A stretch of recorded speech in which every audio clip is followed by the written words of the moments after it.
Good morning. Please settle down. We're starting the proceedings very, very soon. Good morning. Requesting everyone to please take your seats and settle down.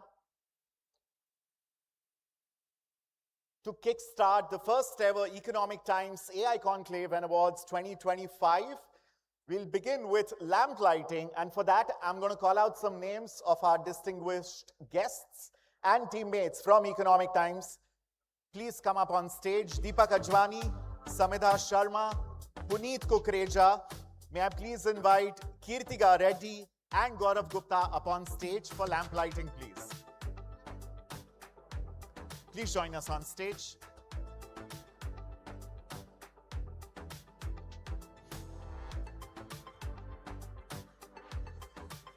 We're also joined by Dr. Paneerselvam.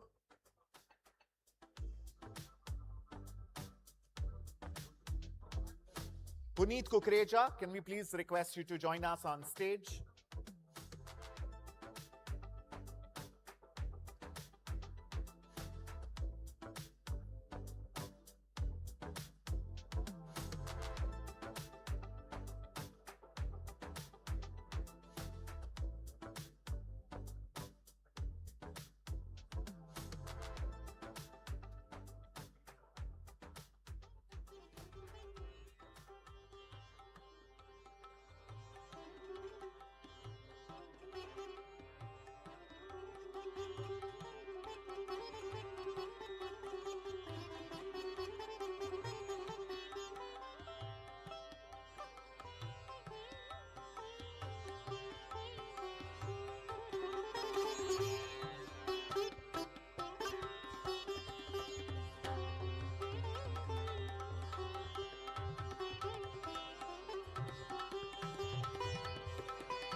Can I request all of you to come in the center for a nice photo with the lamp?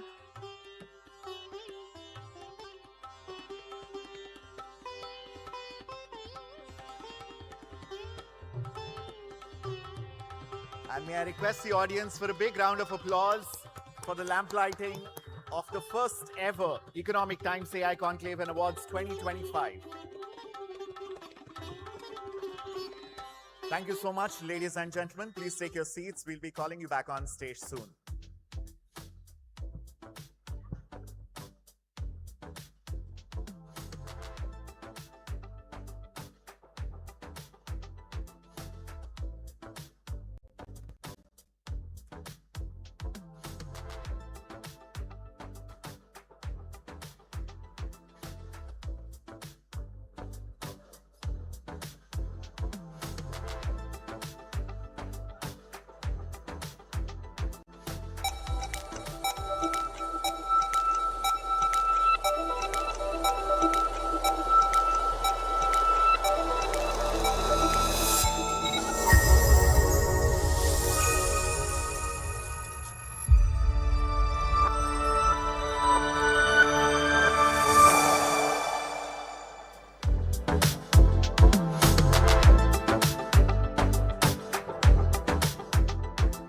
Namaskara, Bengaluru, and good morning, distinguished guests and patrons of AI, from policymakers paving the path for India's digital journey to enterprise leaders scaling up AI adoption, startup pioneers scripting bold futures, and the sharp minds invested in India's AI leap.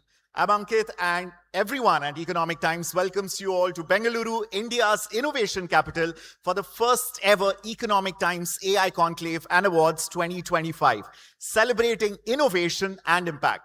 For those among you who attended the India AI Impact Summit 2026, how many of you did? Let me have a show of hands.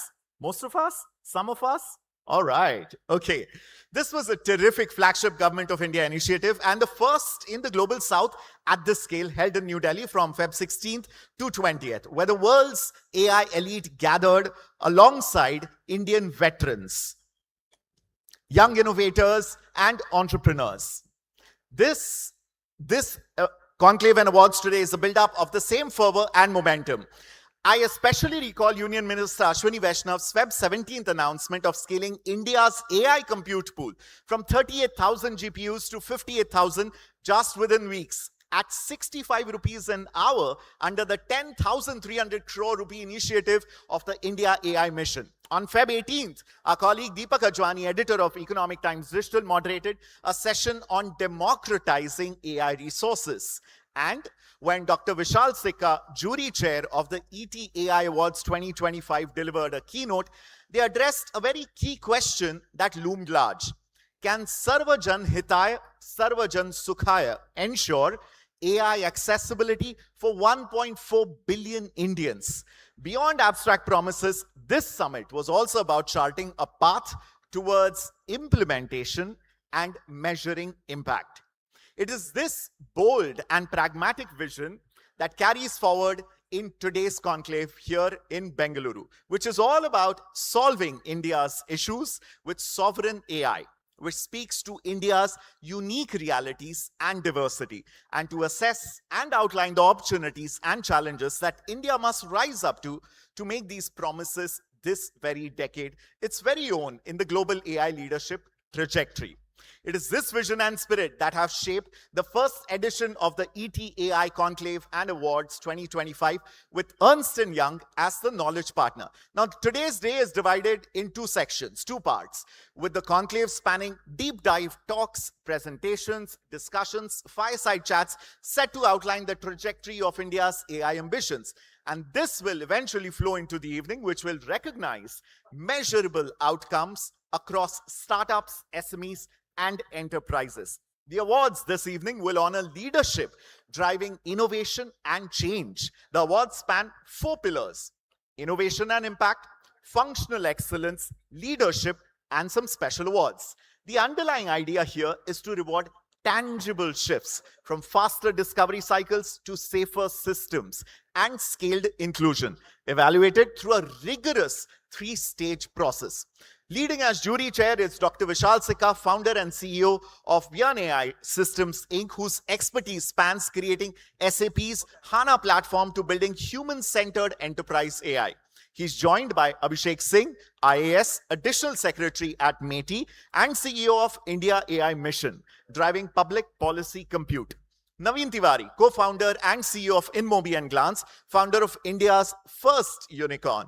Shrikant Velamakani, co-founder, group CEO, and executive vice chairman of Fractal and NASSCOM vice chairperson, embodying enterprise AI success. Sharat Sanghi, CEO of NESA Networks and chairman of NTT GDC India, with 3 decades in data centers, cloud, and AI infrastructure.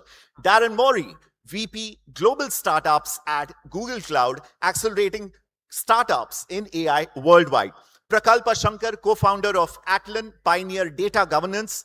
Sandhya Devanathan, VP and head of India and Southeast Asia at Meta, steering regional growth. And Kirtiga Reddy, CEO and co-founder of OptimizeGeo.ai and Verix.io, reshaping geospatial intelligence.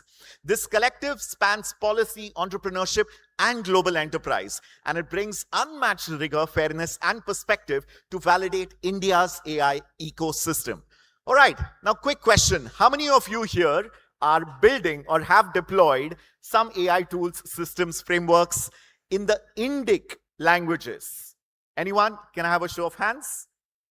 I know I have.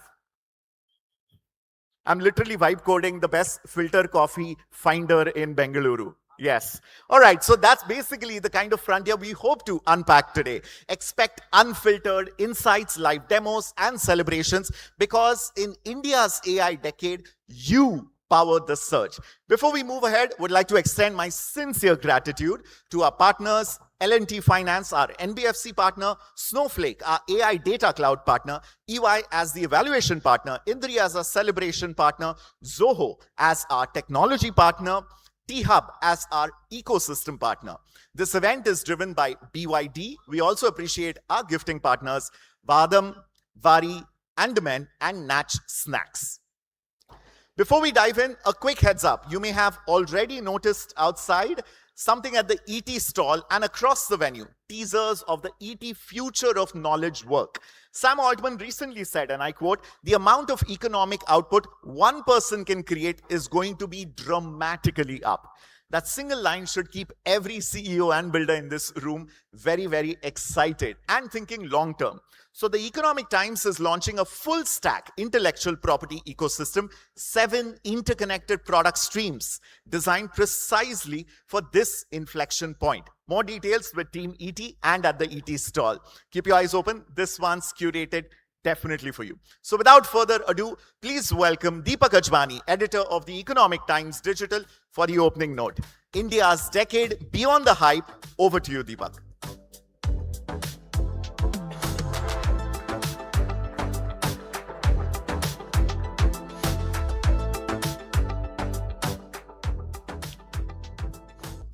Thanks, Ankit, and good morning, Bengaluru. First of all, a big thank you for taking out time for our first ever Economic Times AI Conclave and Awards. Today's gathering, it's going to start. Today's gathering is not an isolated event. It's a culmination of a dream, a hope, some rigorous research, editorial effort, engagement and deep conversation with policymakers, founders, technologists across the country, and our jury. As the Economic Times digital team, we set out with a clear objective to move beyond AI discourse, to move beyond valuation, move beyond headlines and noise, also a bit of speculative fear that AI will destroy us. Today, we plan to anchor this entire event in substance. Beyond the hype, our intent is to get back to substance and discuss issues that matter, that dominate the boardroom, that define government policy frameworks, and go beyond dinner table conversations. If I can read a bit from here, because that's not working. It's been a 6 months of journey to just understand, to begin with, what will AI do to us? What will it do to our democracy? If you go back to last week's event, it was a big event where our country put AI on the national stage. We discussed issues threadbare. It's our Prime Minister and our government which took the initiative to make sure that beyond the hype, we also discuss the reality of AI's impact. We understand every single issue around it. And it's not just about hype cycle or valuation. Also understand, how do you humanize AI? There's a deep fear that it'll destroy businesses, industries, jobs, and eventually, if you go by the last news cycle, where Peter Hegseth has given an open challenge to Anthropic to come and discuss, or else after this Friday, the US Pentagon is going to say goodbye to Anthropic. These are the real issues that this nation, beyond this nation, the entire world is grappling with. And for us at Economic Times, we found that if we don't discuss this issue now, if we don't get started this conversation today, then we'll be a decade too late. Last week, we had a very interesting observation by one of our jury chair, Vishal Sikka.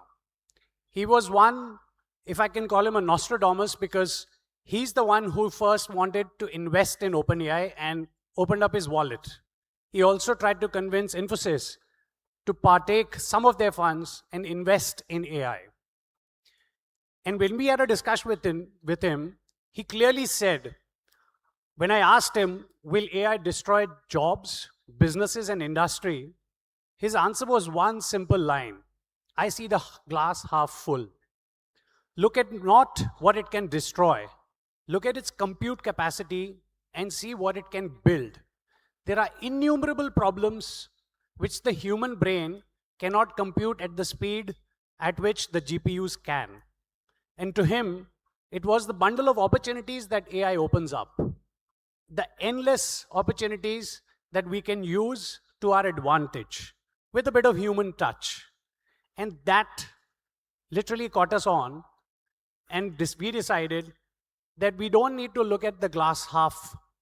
We need to look at the glass half full. We need to explore opportunities, start the conversation here in Bengaluru, the Silicon Valley of India, and take it across the nation. Understand from all the nooks and crannies where AI is being used, how it's being used, how it's being humanized, and how it can build a potential, responsible, ethical, innovation-led India. And that's our sole purpose to start this event today. Starts with the conclave, a full day of deliberations and discussions with people who've done quite a bit of AI, who've been there, done that, and can teach us a thing or two on how to do it. In the evening, starting 5 p.m., we'll celebrate the early adopters of AI, the early winners of AI, those who read the tea leaves, who saw that AI is a force to reckon with and adopted it. We collected almost 1,000 nominations for the ETAI Awards. The jury deliberated on each of the nominees. And let me tell you, the jury was relentless. They did not spare us. We had 2 rounds. The first round, they were just too unhappy. You don't have the best nominations, they said openly to us. And we said, okay, we humbly accept. We'll go back. We'll find the real gems that you want us to. Because it's not just their name and credibility, it's also the Economic Times name and credibility. We need to genuinely find the best people who've done the great work and who need to be recognized and applauded. So today, if you enjoy the conversations, I can bet you'll enjoy the function and you'll need to be with us today evening to celebrate the early adopters and the winners of ETI Awards. Thank you once again, and let the conversations begin.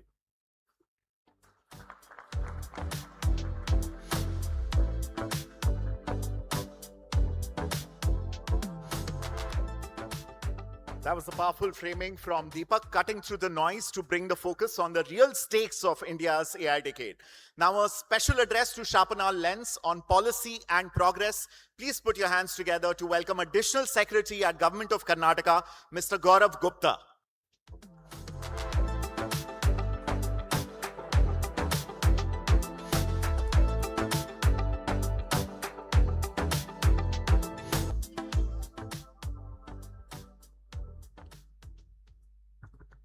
Yellogo Namaskara. A very good morning to all of you. Well, the speakers before me tried to speak from a teleprompter. I am not.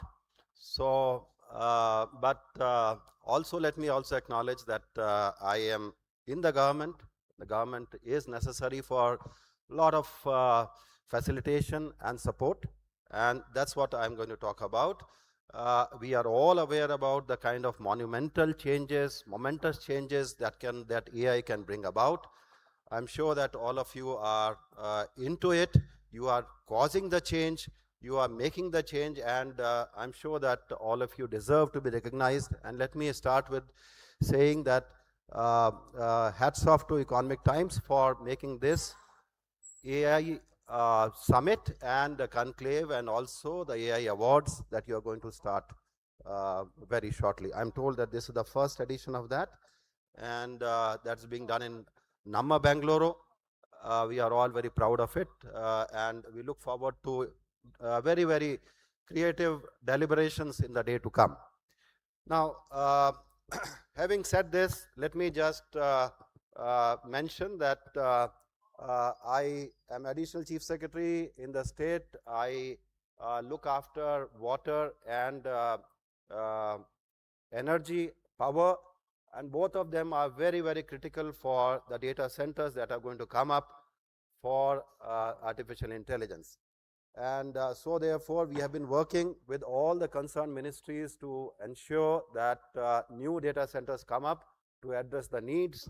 And also, we would like to have not only the infrastructure, but also the use cases that the government can help to translate into reality. So I recall long time back, about that's 8 years back, 2017 or 9 years back, I was the IT secretary in the state of Karnataka. And then I took a proposal to the cabinet. It was to start a center of excellence for artificial intelligence. And I recall in the cabinet discussion happening, and one of the persons asked me, why do you require artificial intelligence? We have naturally intelligent people. So that is the kind of perhaps base that we started from.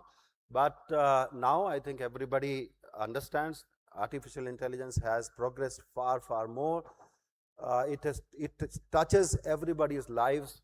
When we go into our phones and do a search or talk something, and obviously the phones are smart enough, and so therefore they get the next instant will be the kind of related search that will come about. So over the years, all of this has changed. Artificial intelligence is no longer a frontier technology. It has become a foundation infrastructure for economic growth, governance, and social transformation. And the AI market is projected to exceed $26 billion in market size. I would say it's a very less number. It can be even more. And at the recent AI summit, which was alluded to by the earlier speakers, Honorable Prime Minister Modi has mentioned that India represents the testing ground for AI, because we have a scale. If any solution works here, in that case, it can work anywhere in the world. Diversity, scale, and complexity make us a living laboratory for the AI solutions. And I would say that if we are talking about Bangalore, the place we have assembled today, perhaps this is the best place. Any kind of new ideas, new technology, and I have been holding this for last 20-25 years since I've been here, that anything you would have, a new idea, in that case, you can try it out here, and there will be people to absorb it, to try it out, to make your solutions better, and make your solutions scalable for the world. That's what I would like to say. I must also say, among the tech people, just to sound not very well tech educated, I graduated from IIT Kanpur long time back, 1983, 87, batch, long time back. But then obviously professors in computer science were not available, because computer science never used to be there earlier. And professors from different branches of engineering used to teach us computer science. And now obviously the same thing will happen for the AI as well. I'm sure that people from diverse backgrounds will come into AI. Now, I also recall that in those early days in 2017-18, agriculture, health, and education were identified as 3 priorities by NASSCOM, in which AI would deliver the maximum impact. These were the pillars of today's society: agriculture, education, and health. And they will have the far-reaching impact. In agriculture, crop analytics, yield forecasting, and intelligent irrigation, these are very critical solutions. Even now, they are relevant and they need to be addressed. In healthcare, early diagnostics, expanding telemedicine, and enabling smarter disease surveillance. Now, these are still relevant and they need to be addressed. In education, personalized learning, adaptive assessments, and multilingual digital access. Somebody talked about non-English AI. Obviously, all of this is very critical if you want to reach to the masses and the scale. Karnataka, I'm sure that Honorable Minister for IT, he's a very well-known name, Priyank Kharge, I think he would have spoken. But Karnataka is one of the world's largest AI ecosystems. We are home to more than 50% of India's AI talent relating to AI-related jobs, which are growing year on year. Bangalore is also a center for entrepreneurship, particularly in AI, and with the deep tech startups, AI startups, etc., which are emerging. More and more GCCs are opening here. More and more people from GCCs are moving into the startup ecosystem, and more people from startup ecosystems are moving into AI. So a number of universities here abound, and all these universities are looking into the issue of AI and robotic labs, and these are also emerging as centers of excellence for all this to happen. Coming back to the issue of energy, and let me say that Government of Karnataka is working on AI-led digital growth. 1 gigawatt greenfield data center park is being established, which spread over almost 300 acres, which will accelerate the computing capacity and strengthen the state's digital ecosystem. We all estimate, and we have properly estimated the kind of rise in energy demand thanks to AI. And this is being addressed and incorporated in our resource adequacy plan, which is the load forecasting that we do, energy forecasting, and also generation and transmission forecasting. All of that is being done, and let me assure you that almost 55 gigawatt of additional capacity is going to be added in the state in the next 10 years. And this will ensure long-term reliability, resilience, and supply security. In terms of leadership and policy, I was asked to speak about policy. IT policy of 2025-30, we have earmarked almost 1,000 crores specifically for incentives, and the policy also lists out initiatives to increase the IT sector's contribution to the state's value-added economy from 26% to 36%. We have already instituted a regulatory sandbox framework. Number of you will know about it through the amendments to the Karnataka Innovation Authority framework, and number of new emerging technologies can be tried out in controlled environment with relaxation of laws, rules, and frameworks, etc., by appropriate authority. We also have decided to take on a state ethical AI framework. Now, this will be necessary when AI grows and touches each part of our lives. The customers need to trust our technology. So we would like Karnataka to be a haven for safe and trusted AI, and that is what is the objective behind that. We are working with the IIT alumni ecosystem. We are working with the NASCOM. We are working with several other institutions for establishing different centers, and we are also trying to work with our education system. Kalika Deepa program, for example, is enabling AI-enabled tools to enhance language learning and prepare the workforce for tomorrow. Other use cases like smart traffic management is being taken up. I recall having received the Dutch Prime Minister a few days back, who was coming out of the AI summit. He had come here to see the smart traffic management center of the traffic police in Bangalore. So Karnataka is a very, very interesting state. I've been here for last almost 35 years, but was born in North India, and I have seen the kind of growth of Bangalore over the years. Whitefield obviously is the major center, and then we have major other centers as well, and AI-enabled townships and innovation clusters are here in Bangalore to stay. Let me conclude by saying India offers the scale, Karnataka offers the ecosystem, and you all bring the innovation. Be a part of the growth of AI. Thank you all. Wish you all the best. Bye.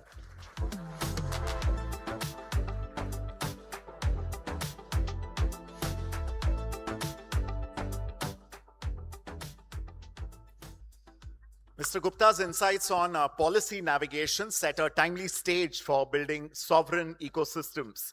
Next up is the ROI of trust in the AI era. A talk by jury member of ET-AI Awards, Kirtiga Reddy, CEO of OptimizeGeo.ai. Kirtiga, whose geospatial intelligence work is redefining trust at scale and whose jury perspective plays a pivotal role in the ET-AI Awards 2025. Let's hear her take. Over to you, Kirtiga.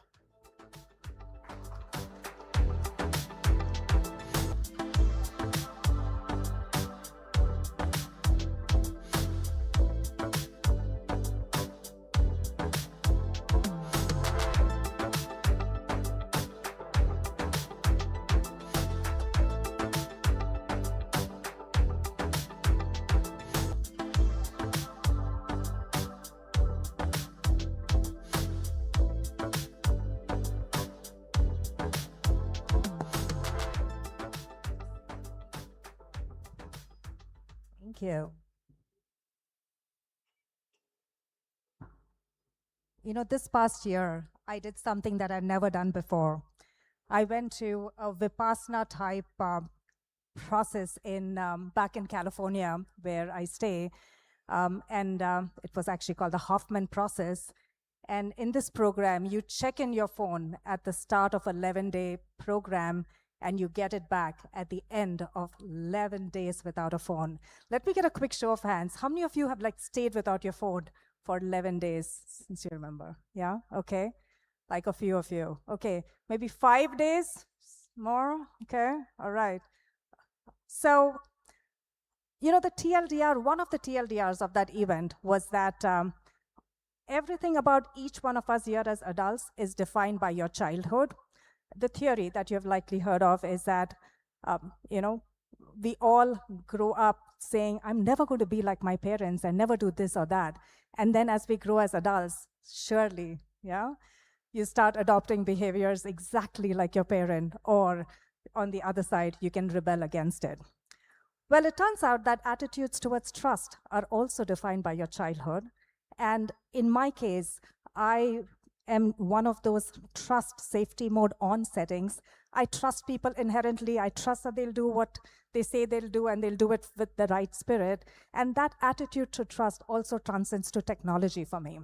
And by the way, we need all kinds of people. There are definitely people who are more the glass half empty mode, and we need all kinds of people to make the world what it needs to be.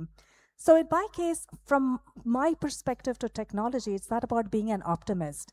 My first interaction with artificial intelligence was back in my undergraduate education at Nanded, Maharashtra, a tier 3 city. And AI was offered as an elective for the very first time in the university. I saw the potential. Of course, it took a few decades for that to be an everyday reality. I rallied a student body and I said, we must offer AI as an elective in this very first year. And it was back then in Nanded that AI was begun to offered in that university. And by the way, to give you a perspective, we didn't even have a proper college campus when I started. We borrowed the space from a high school. So it was there that I started my journey in AI. And then if I fast forward in my role as the first employee for Facebook in India, Meta in India, and their managing director for India and South Asia, AI was used extensively. One of the big applications was AI ML being used to keep the site safe and trusted. How do we prevent content on the platform where it's about violating community standards, hate speech, violence, nudity, pornography, and the like? AI ML was a big part of how we did that. And the ROI there of trust was very straightforward. Right? If you're not trusted, you're not going to have people come on the platform. You're not going to have people stay on the platform. It was pretty straightforward to compute. Well, there were also social elements to it that were harder to compute, if you may, and took a longer time. For example, we found that with all parameters being equal, there were still less women using Facebook than men on the platform. And as we dug deeper, you know, the user research team found that there was concerns about how the photographs on the platform were being used. And Meta introduced in India for the first time a ton of capabilities around things like photo guards, where you would prevent people from being able to download it, zoom in, take screen snapshots and the like. And slowly and surely, while the economic metrics of trust are easier to compute, the social metrics become harder, but slowly and surely with continued investments, that metric also began to change. So, you know, this journey has continued, and as I stand here today in the first ET AI awards event here, and having the pleasure of having seen incredible applications that are changing the world of health tech, ed tech, finance, you know, you name it. It is so powerful to see the potential of AI and what the entrepreneurs and leaders in this leaders are making come true. Well, trust is built over repeated interactions over several decades. It is the biggest enabler of relationships, businesses, society. Trust can also be broken in one instant. As I think about my career journey. After Meta, I was the first female investment partner at SoftBank Vision Fund back in the Valley, deployed $1 billion for them over areas like quantum computing, additive manufacturing, mental health. And then I jumped back into building. And the startup, the first incarnation of the startup was, how is it that we use the power of blockchain to enable a monetization source for creators and influencers? Well, we launched the product, and I think weeks later, the FTX debacle happened. Do folks remember when that happened? Yeah? Billions of dollars of economic value was eroded in a day, and certainly the consumer trust in blockchain as a platform, especially as relates to the use case that we were targeting, a B2C use case, evaporated. And we had to very quickly pivot what it is that we do. And while that hit the mind in terms of what we do next, and it was a quick pivot to the enterprise, what hit the heart was when one day on a walk with my daughter, she said to me, "Mom, I don't mean to be a hypocrite because I know that big tech pays for my school fees, but I don't like social media and I don't like what it has done to my generation." Okay? And just this past summer, my younger one, who's focused on environment, data, and sustainability, I think you can guess the question that she asked of me. She said, "Mom, you're going on stages across the globe talking about the power of AI. What is it doing to the environment?" Okay? So as I stand here today with a room full of founders, leaders at the forefront of AI, I have 3 messages for you to consider and to reflect on. One, for the folks who are the glass half full people, like myself, like Vishalsika, and I would say a lot of people in this room, and the people who are going to receive the awards, because we are dreamers, we are optimists, we think about the art of what's possible. For all of us, let's make sure that we take a deliberate look also at that glass half empty part. Think about what is the worst that can happen with this technology, and not wait for it to be an afterthought of after things have played out, but to be deliberate in our thought process, in the systems, in the processes, in the culture that we invest in to make sure that we are proactively addressing the downsides of this technology. Okay? In the world that I am in right now, my company, Optimize Geo, which by the way has nothing to do with geospatial intelligence, but as I was talking to Puneet as we came in, it's in the world of generative engine optimization. Having helped brands with the move to social and mobile in my last role at Meta, I'm now helping Fortune 50 and startups alike to be relevant as consumers shift from going to search for information to going to ChatGPT, Perplexity, Claude, and the like. Like, how many of you are going to Claude, Perplexity, Gemini, ChatGPT for everything from enterprise, business decisions, travel, and a lot of hands, right?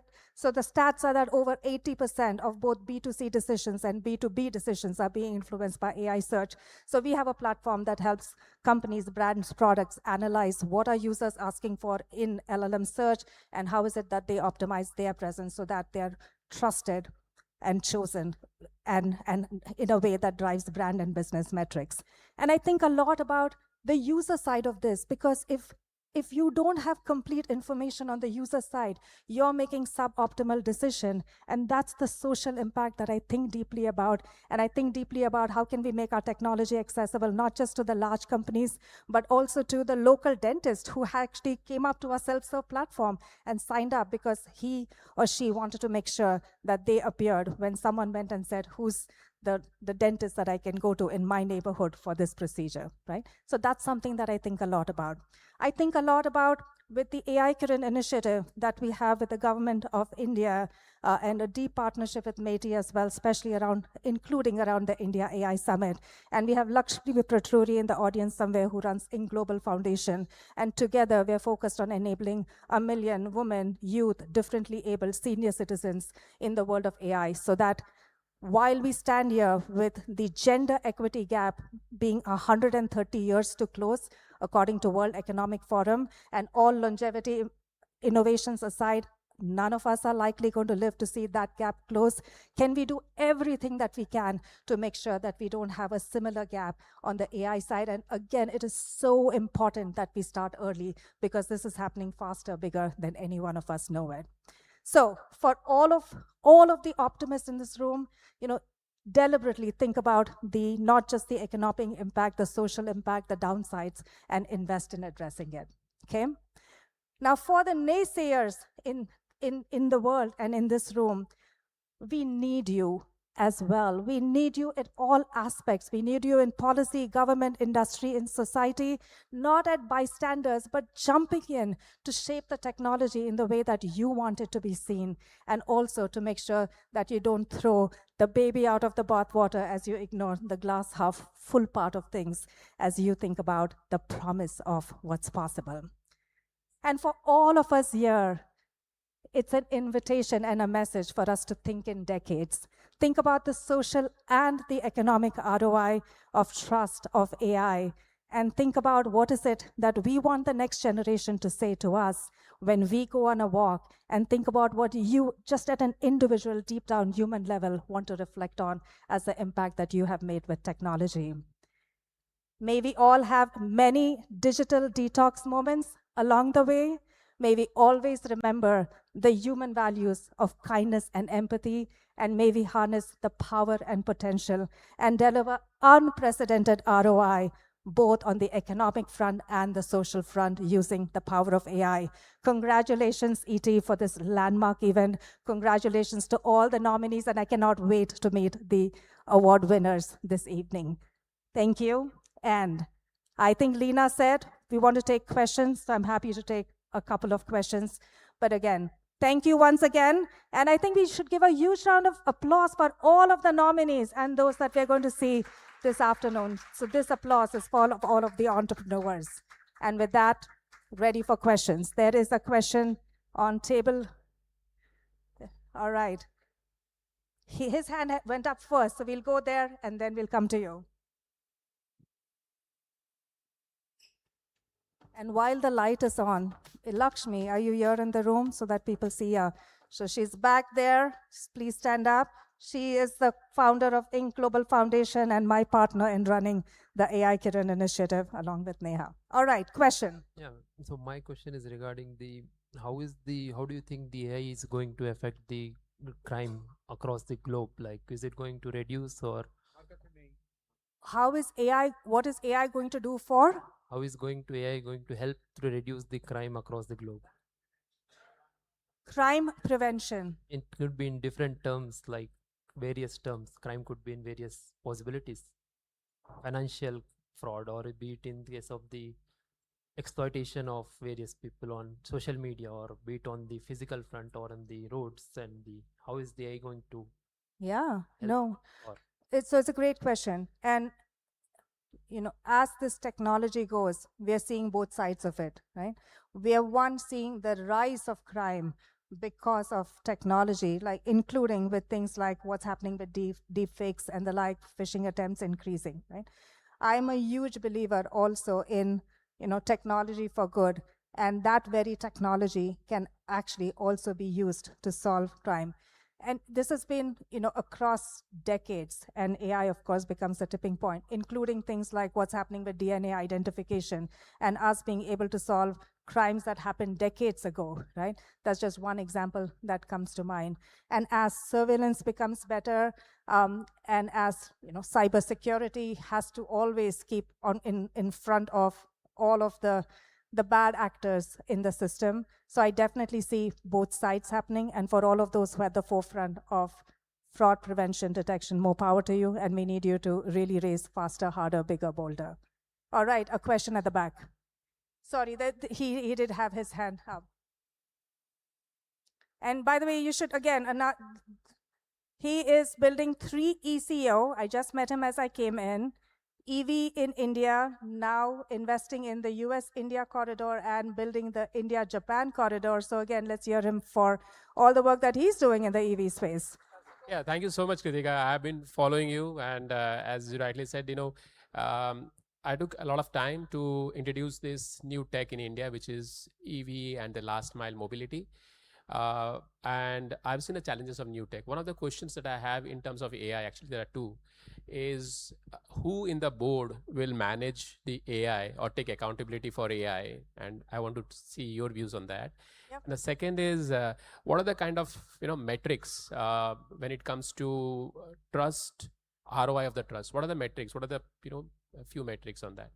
Yeah, no, great question. So who in the board takes care of AI? I'm reminded of the time when we used to have a chief internet officer or a chief chief mobile officer, because it was a new technology. And, there are people who are hiring their chief AI officer. But very soon, I think the comment was made by, about this technology moving from frontier to foundational. And what we have to realize is AI has to be thought of across, like, every board member on the table, whether they represent, the compensation committee, whether they represent the audit committee, whether they're the governance, whether, like, whichever aspect that they represent, it really has to be thought about as an integral part of it, right?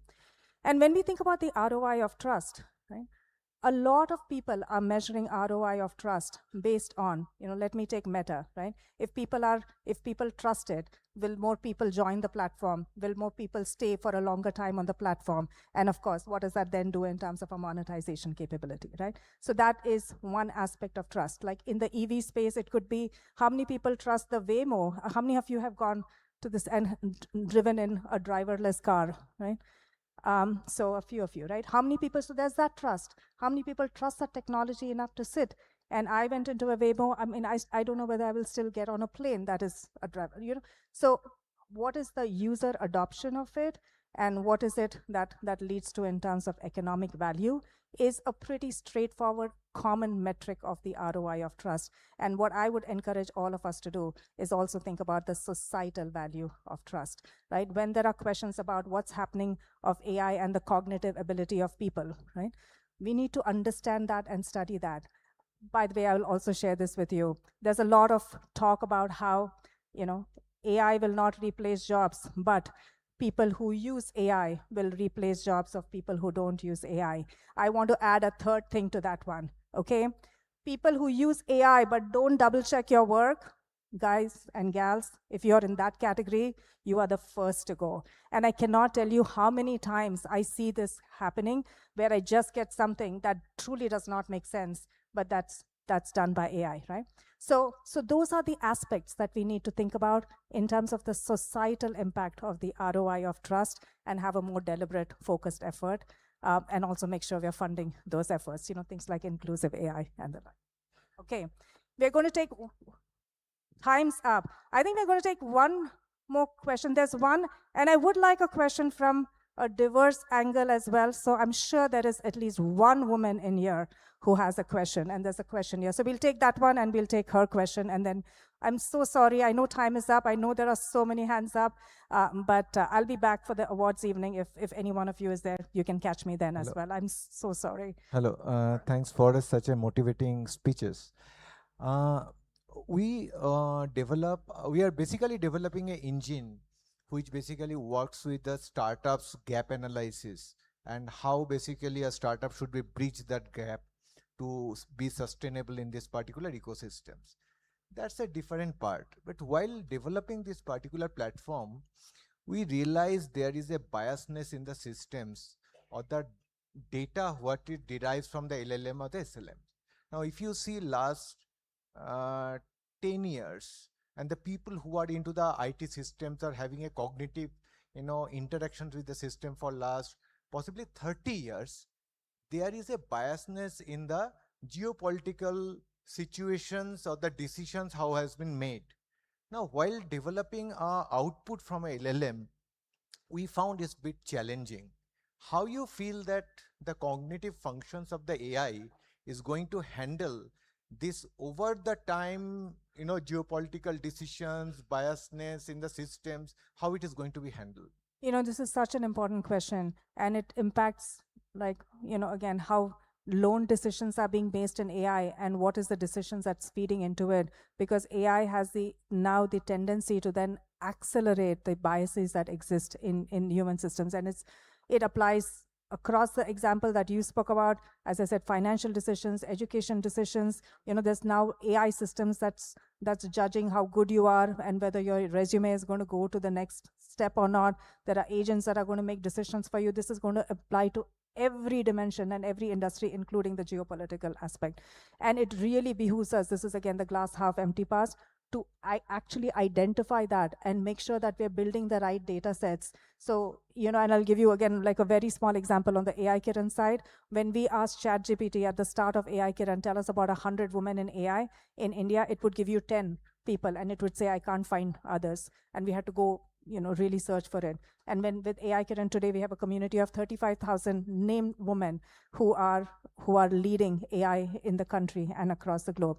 We have to make a conscious effort across government, across industry, and like even individuals. One of the big things that I talk about, women, we need you to tell more stories, because otherwise the data that AI is being trained on is going to have a different lens. So if, each one of us are responsible for making sure that there's the right data set at the different levels that we operate in. It is such an important question. All right, and our last question.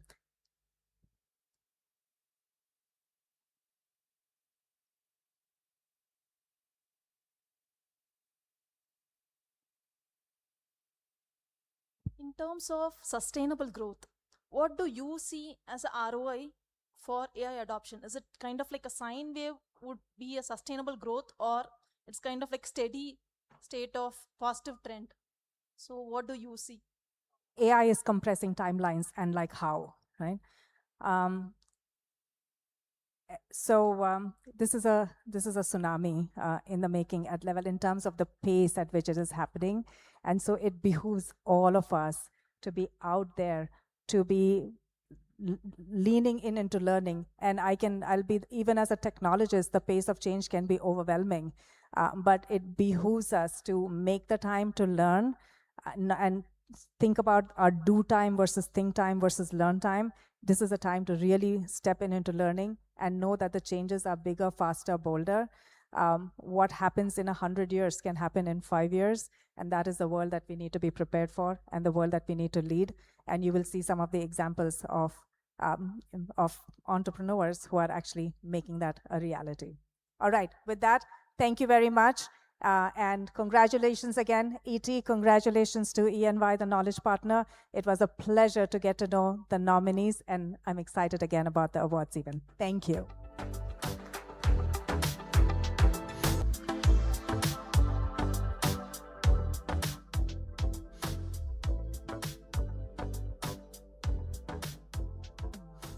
Thank you so much, Kirtika, for that energizing session. And also apologies for misrepresenting or mischaracterizing Optimized Geo, which is in fact a market intelligence AI system. I can blame it on AI, right?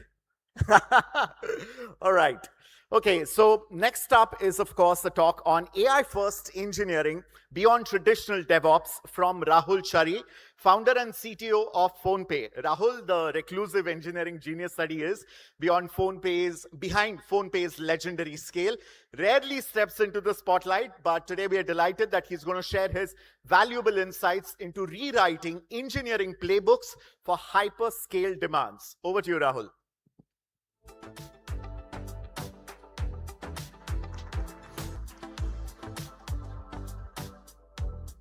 Thank you so much. Thank you, ET, for inviting me and having me over, and congratulations on what is already a very successful event. I believe the number of submissions for the AI Summit and the competition is through the roof. In advance, wishing all the applicants all the best for the awards in the evening. My talk, the reason I called it AI first engineering is specifically, I think the rate at which AI and AI assisted development or auto generation of code, applications, end-to-end solutions, the pace at which it is taking off, one of the biggest problems that I perceive is the fact that everybody has gotten so output oriented. The ability to actually achieve your output results in a very, very short period of time is making it almost a path to get to production as fast as possible without thinking of whether the right scaffolding to ensure that everything that is needed to make a mid to large size organization operating at scale is in place or not, right? I mean, if you're a small startup and you are going to be experimenting with your product, you can go zero base and build out the entire application with a zero engineering team or a very small engineering team, get more than a POC out, get the first class product out, and start working from there. But if you're a mid-sized organization, a lot of people struggle to find the right path. And sometimes you end up over-indexing on the output and driving the engineering team to produce the results without creating the framework for them. So what is this framework, right? I think the way we look at it at PhonePe is to actually ensure that what are we trying to solve? One, we are obviously trying to solve for significantly increased efficiency of a large engineering team, right? Second one, we're trying to solve for the fact that we are able to take AI first features to production as fast as possible for our user base. And the third one, we're trying to actually increase the efficiency of all operations within the company, right? Across the board, right? These are called either back offices or operations across the corporate functions. It doesn't matter. There's an opportunity to actually leverage AI to drive significant automation through all these functions so that the productivity of the entire organization and not just the engineering workforce goes up. How do you make this transition? One approach is to basically get the licenses for your agentic tools, get the licenses for the API keys to the LLMs of your choice, and let the organization go wild. What will happen though is over time you'll start discovering issues in terms of authorization of use, access to knowledge bases that are scattered across the entire organization. Potentially you will actually end up with security issues, overuse of the LLM tokens to the point that you now have to invest significantly to try to bring down costs. So how do you actually prepare an organization to move into an AI first engineering world? The way I look at it, you start looking at saying that what is the AI infrastructure that I need to create, right? I'll give a very simple example of what would be a basic first step for any organization to look at their AI infrastructure. You first say that you create what is called as a inference engine and LLM gateway. What does that do? You basically mandate that any inferencing, which is the most common thing that you probably do for the organization for building out any consumer product or AI first features, is basically drive inferencing. Create a singular gateway that then acts as a router for multiple LLMs. Yeah, you could use open source LLMs that are potentially hosted by you. You could actually point to the hyperscalers and use the APIs there. You could program your API keys there. You're then able to actually build this single layer that supports all sorts of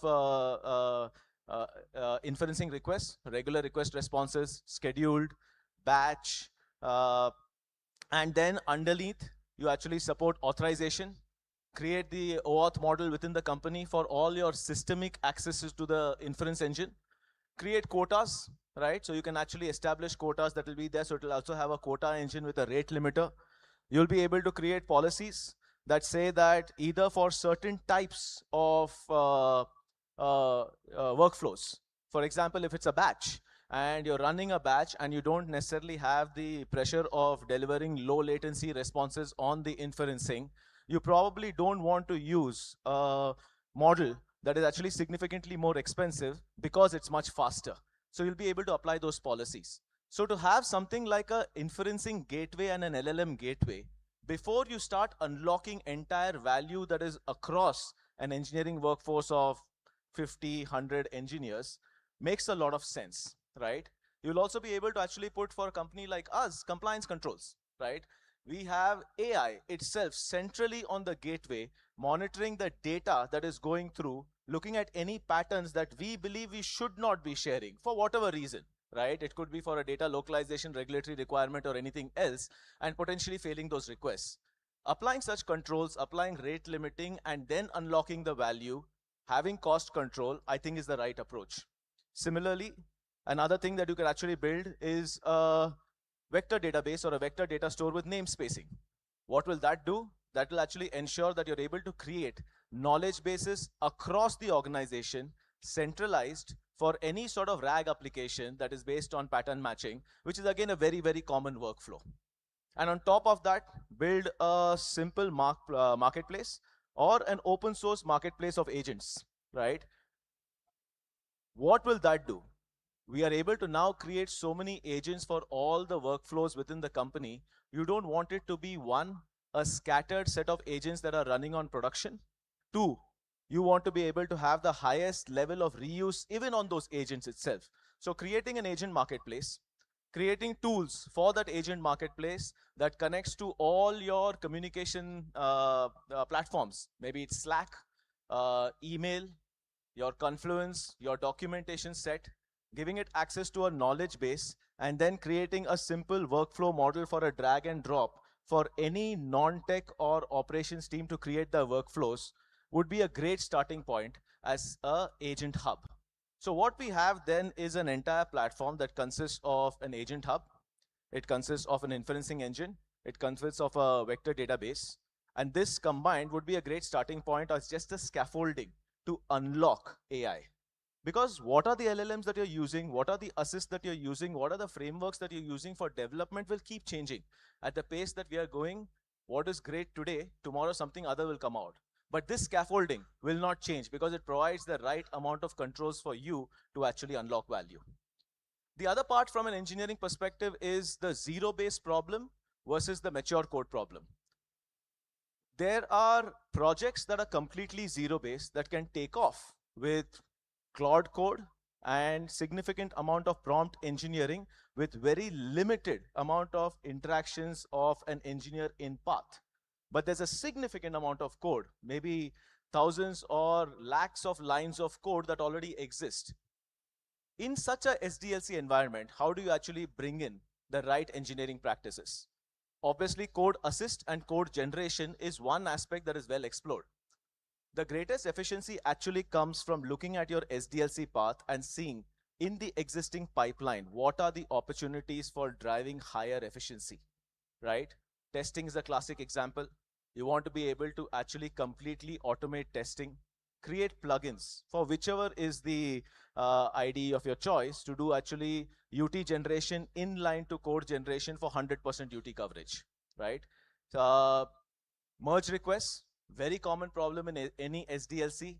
Start looking at whether you can actually fine-tune existing models on the best engineer who's doing a merge request in your organization, right? Who are actually doing the merge reviews. Fine-tune them on the basis of that engineer because they understand the patterns that have worked best, and then unlock a complete automated, no human in loop merge approvals. Look at every step of your SDLC process in a mature organization and take an opportunity to target that with smaller solutions rather than just throwing the entire kitchen sink of saying, let's do code generation and everything end to end and start zero base.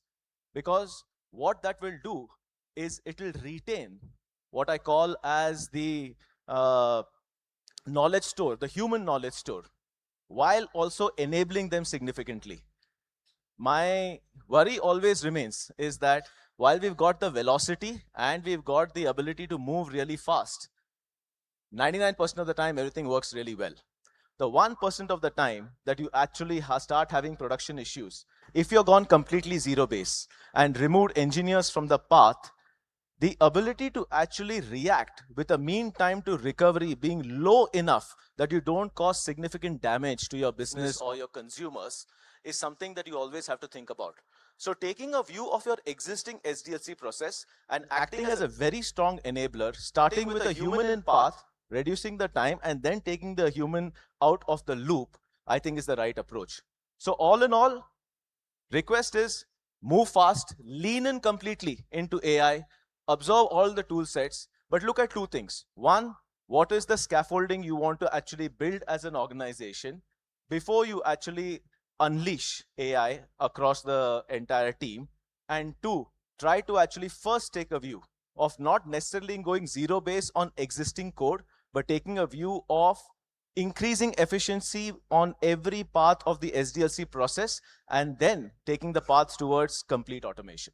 So food for thought, may not necessarily be the most popular opinion, but the fact is, I think it is the discretion being the better part of valor.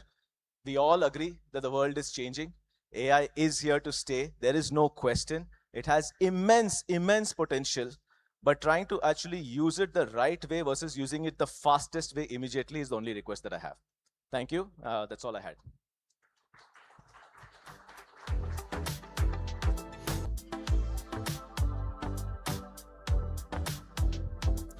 Thank you so much, Rahul, for that. Rahul's engineering blueprint builds on Kirtiga's Trust Foundation, the critical pillars for India's diverse AI trajectory. But up next is a fireside on the infrastructure audit, sovereignty versus cost, featuring Dr. Paneerselvam Madanagopal, CEO of Meti Startup Hub, and along with him, Sandeep Alur, CTO of Microsoft Innovation Hub India, who will also be moderating the session. Can we have the speakers on stage, please?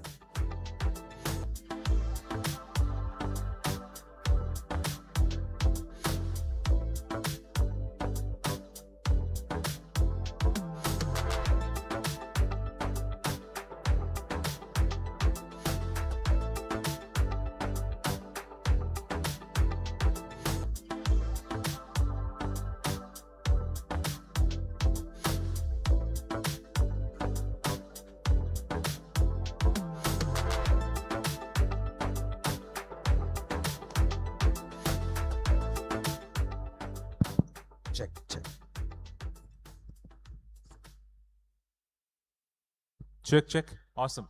Morning, everyone. It's great to be here. Dr. PS, thanks so much for joining me this morning. Thank you. I love the conversation we had offline. So I'm going to bring some of that onto the stage today. So quickly, now we've heard, in fact, Rahul's talk was absolutely apt in terms of how startups would thrive in the modern world using the power of AI. We spoke offline for sure, but before we get to the meat of a conversation, first question for you. AI is there in all of our lives, every single day, doing some magic. So in your day in the life at work, role of AI, tell us. Thank you, ET, and thank you, Sandeep, for having me here. I think it's a very, just coming out of the AI summit. I don't know how many of you were there. We have had a tectonic shift, what we call the AI Mahakumbh that happened in Delhi, has put AI in everybody's conversation.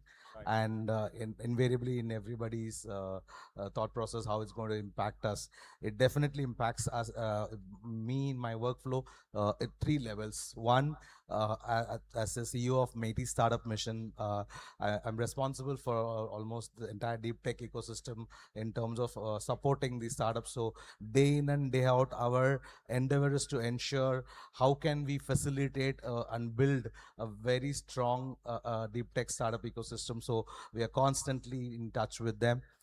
It helps, that's at a broad level, and then we are constantly engaging tools and studying tools and tracking them and saying how is this really impacting the Indian product ecosystem, and ensuring that the Indian startups are able to adopt, absorb, and not just startups but also enterprise AI. And last, for me personally, I just you can just put Sandeep Alur and you know exactly how we are engaged, what is that you're doing, how there's so much that one can generate content and capability before coming into a conversation like this. So it kind of enables a significant amount of it gives you that advantage when you walk into a conversation, when you walk into a meeting. Most of my meeting notes earlier, I used to have my executive assistant prepare talking points and speaking. Today, there's no requirement for that. I just put the context, the talking point, the speaking notes. Sure. Wonderful. I think it's a great cognitive amplifier, if you can put that term. Exactly. Right. Now, quickly, I want to bring in some lessons from Impact Summit. We heard Minister Aishwani Kumar, he spoke about the fact that India is going to basically invest in all 5 stacks, right? Now, if you look at, let's bring in 2 different connotations here. If you look at North America specifically, so they believe in innovation first approach, innovate fast. If you look at another in China, there is sovereignty first as an approach, right? I mean, they're building fantastic models, but of course, not globally approved for usage. Now, considering sovereignty as a subject, so India, are we trying to bring the best of both worlds, innovate fast, but yet keep sovereignty under the context? So are we trying to doing a balancing act here? What do you take on that? At a policy level, definitely yes. It's a balancing. Again, India has been. It'll take the economics perspective, right? We have the best of capitalism. The private sector thrives here. We also have a very strong social support system. Government supports the entire, programs that kind of brings. Because we are very unique in that way. So definitely, even in this, we are very focused on making sure that AI is for accessible and enabling better quality of life for everyone. And that's our vision of the Prime Minister. It's AI for all. If you look at the logo, it is welfare for all and happiness for all. That's the motto of the entire AI summit itself. So one of the very clear elements that we have been very focused on, that people, planet, and progress. It has to impact these three segments. So we are looking at a balance to innovate. Of course, we have some amazing talent. Our startup ecosystem is pushing the envelope on an everyday basis. We have some fantastic startups. Sarvam from Bangalore, I think they deserve a big round of applause for launching their foundation model. From Bangalore in the AI Summit. So there is definitely our startups pushing the innovation envelope, and there is always also the need for it to be kind of the government to balance and make sure that it is available and accessible for everybody. Yes, I think the way we look at it is in US or China, I think India has its own way to do things, and it's India way for us. Wonderful. I think build in India, serve the world. That's the trail ahead, right? Absolutely. So in fact, you said the happiness for all. Honestly, that's such a profound thing, because I've heard leaders talk about productivity, profitability. Bill Gates said this recently. While we talk about productivity and profitability, look at delight at work, delight in everyday citizen's life. That's probably his happiness for all. I want to bring in a different thematic here. I recently heard our CEO Satya say this: for anybody to thrive in the modern world, you need to have four things. The number one is the mindset shift. Number two is basically the data set. Three is skill set. Number four is tool set. For startups in India right now, there is one angle. There is sovereignty as a design thinking, architectural sovereignty, if you can put it that way. Second is startups have to basically, build in India, serve the world. What's the ground reality in terms? How should they think about traversing the trail to become a global player from India? I think one of the things, while the AI is such a exciting space to be, but it also needs to be understood. To take a step backward and understand. End of the day, it is a technology. It is a tool to achieve the means, and it's not the end itself. Right? It's a means to the end. And so fundamentally, I think fundamentals don't change. The startup needs to understand that how do I identify the right problems to solve, and that is, so as much we say sovereignty, it's also about problem statement sovereignty. Because India, I always say, we may have a million problems, but we have a billion minds to solve it, right? So that is something which is very important. So the problem statement identification, the use case that you want to solve, I think that's the first and foremost thing that startup needs to focus on, and then go into saying, how do I solve it? How much of this is required? How much of tech? You don't want to hit a fly with a sledgehammer, right? So you need to identify the right. In fact, that's going to be a very important, not just for startups, for small and medium enterprises, to understand how much of this technology I need to adopt and what is the right solution. Every day there is a new product or a tool coming into the market. How do they assess what is the right one for them? So startup needs to understand what is the problem statement. How do I really identify the right tool and technology to solve it? How do I scale this? And most importantly, how do I create value for my customers or stakeholders? And I think that fundamentals don't change, right? That's important. Second is to look at how do I use the infrastructure that is available. So one of the things that I can say, I'll probably take the liberty to share today, we announced 38,000 plus about 20,000 GPUs per hour per GPU cost is the lowest anywhere in the world. Under $1 is what we are providing at the India AI mission. So my submission is the startup should make the best use of it, to use it to solve and use them to solve the right problems, and solve problems of India. Right, I think the Bharat needs this capability to sort out its problem, which eventually will become a huge opportunity in the global south. So that's another big outcome of the summit. About 20 heads of states were there, and everybody vouched for that fact that if we can solve for India, if it can work in India, it can work in other almost 40 to 50% of the rest of the globe world. Right, so that's another huge opportunity for Indian startups. So definitely, I would say focus on the problem statement, use technology as a enabler, and not to get overwhelmed by it, but more importantly, solve problems that deliver value. Wonderful. I think well said. I've not seen that kind of a lowest compute cost being available anywhere else. Because I know I deal with this every single day. So quickly now, if you can paint a picture for us, we understood that from energy, infrastructure, models, applications, everything is something that we're going to look at sovereignty perspective, which is what we heard in the EMPEC summit. Can you paint a picture in terms of 2 years from now? What should be the aspiration for startups when you said build for India, so the global world? How does that look at in terms of landscape? Right now we have about 38,000 plus 20,000 GPUs, but are you foreseeing India to become the superpower in terms of infrastructure, and then hence startups thrives in this modern world, and hence also they can serve the global north? Absolutely. So in this space, 2 years is a very long time, right? I think that's something which you need to understand. We don't know how the world, how the AI scenario is going to look at in a year from now, because that's the kind of pace at which this technology is evolving. But having said that, I think there is a significant amount of investment that's going into building the 5 layers, the energy layer, the infrastructure layer, the chip layer, because that's equally, and then of course the applications layer. I think that's where the ingenuity of Indian creative startups will be a huge opportunity to kind of build on this to deliver value to the world. I think that's definitely going to be there. We will continue to be like the way we have dominated the service sector in the last 3.5, 4 decades. We will continue to dominate the AI service segment in an application segment in the next 2 to 5 years. That's for sure. But there is also significant investment going into the infrastructure.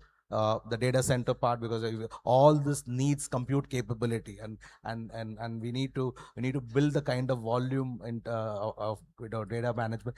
And it's not just in Indian data that we want to now handle with the 21-year tax holiday or a tax break by the government that is we recently announced. It's not just to manage Indian data in the Indian scenario, but it's also to bring global data and make them in here and serve the world even from the infrastructure perspective. So there's going to be a significant realignment in the next 2 to 5 years in terms of how India India is being perceived by the global north, as well as, of course, we are already leaders and leading the conversation and narrative from a global south perspective. Wonderful. I think it was evident in the A-Impact Summit, where all global leaders spoke about if they have to win AI, they can't win without they winning India, as a matter of the fact, right? So quickly now, you spoke about data residency briefly, but here's the deal. Now, as a startup, right, if I'm building something, I may be in stealth mode today. Honestly, you can't be in stealth mode for long, considering the fact that tomorrow morning something new comes up and that probably does what you want to do. Are we looking at data residency alone as a sovereign discussion, or are we talking about architectural building blocks to also become sovereign? Because eventually, when you have to serve the global north, that flexibility and balance is essential. I think it's going to be a combination of both. Definitely, data sovereignty is a very important priority from the government, because it is today. I'll tell you, we are very focused, and it's also not just about the data. it's also the means with data collected. Today, we need to also up our game on the manufacturing side, because if you're building a lot of these software products, it needs hardware to run. Today a camera that can turn into an AI vision camera and that captures information also needs to be manufactured in indigenously, to ensure there is a certain amount of the entire value chain that is far more controlled, because the geopolitical situation is very different. Today the warfare is not just about border kind of issues. It is a we know during the Operation Sindoor how many of cyber the whole cyber attacks and cyber warfare is a very complete. So it's a very important strategic decision for data sovereignty. At the same time, we don't want it to stifle innovation. At the same time, it is not something that we really want to ensure, because we are journeying along with the technology as MeitY to ensure that we have those guardrails, we have those policy support to ensure that there is enough headroom for creativity and innovation, and the ability of us, our innovators and entrepreneurs, to compete at a global level. Give them that global competitive edge is equally important. But keeping in mind there are certain checks and balances that we want to keep. So there is a kind of a, we all know the geopolitical situation is quite, it's very volatile, right? We got to play along, because you're not living in an isolated world. We are living in such a connected world today. So it's a combination of this, but definitely the intention is to enhance, enable, and empower innovation and creativity, which is what the whole idea is. Of course, with definitely guardrails, because the DPDP Act, I'm sure, is going to be a very, very important game changer in the entire thing. The synthetic labeling, content labeling of the synthetic content is something that we are very particular about, because India still has a significant amount of people who may not be able to absorb and understand what is real content and what is AI generated content. So we want to protect and have some guardrails in those areas as well. Wonderful. Thank you so much, Dr. PS, for that one final question. Now, startups, when they're actually striking cloud contracts, right, from infrastructure perspective, sovereignty perspective, considering how you want them to move for the next foreseeable future, do you see any red flags early in the cycle that they should keep in mind as they're moving forward?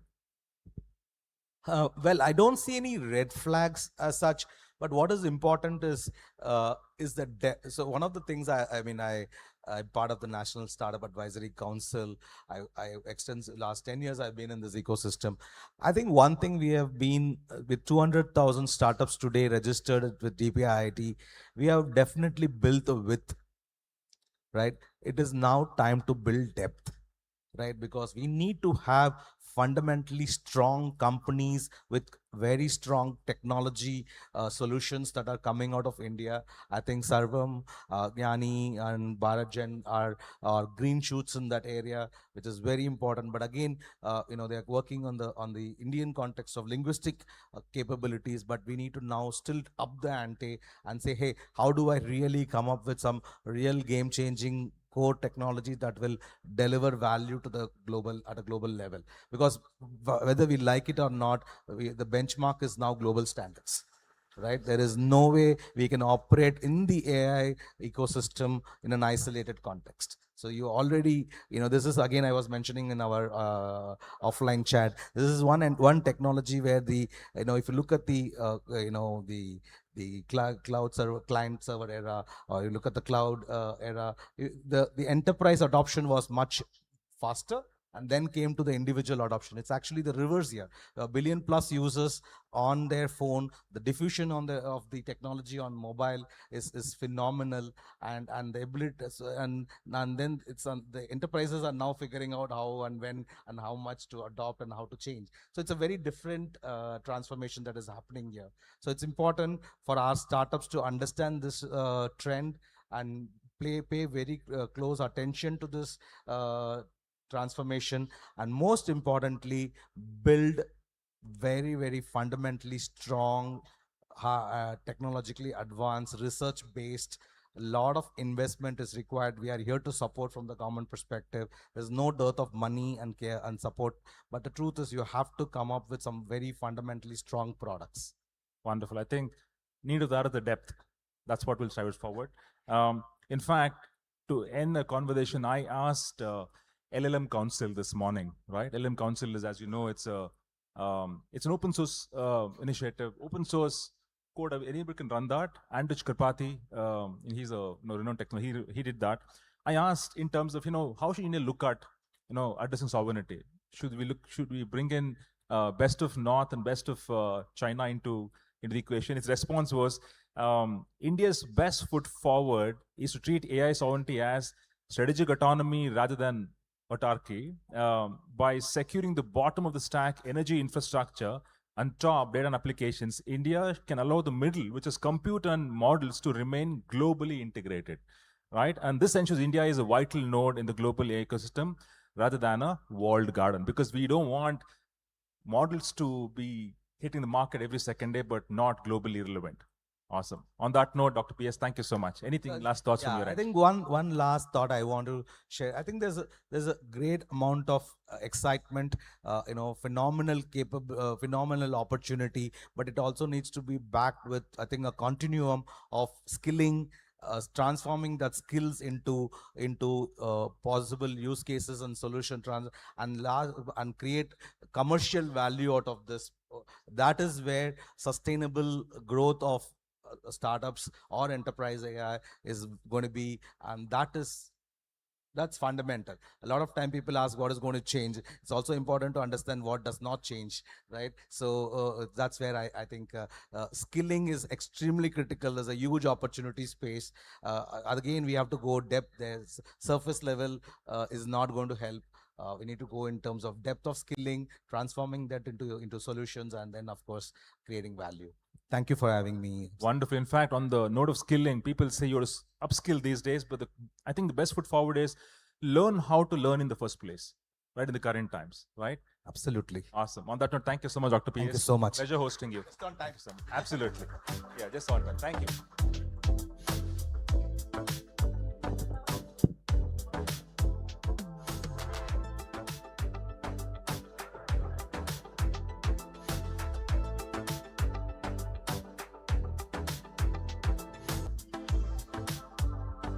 Let's have a big round of applause for Dr. PS and Sandeep over there.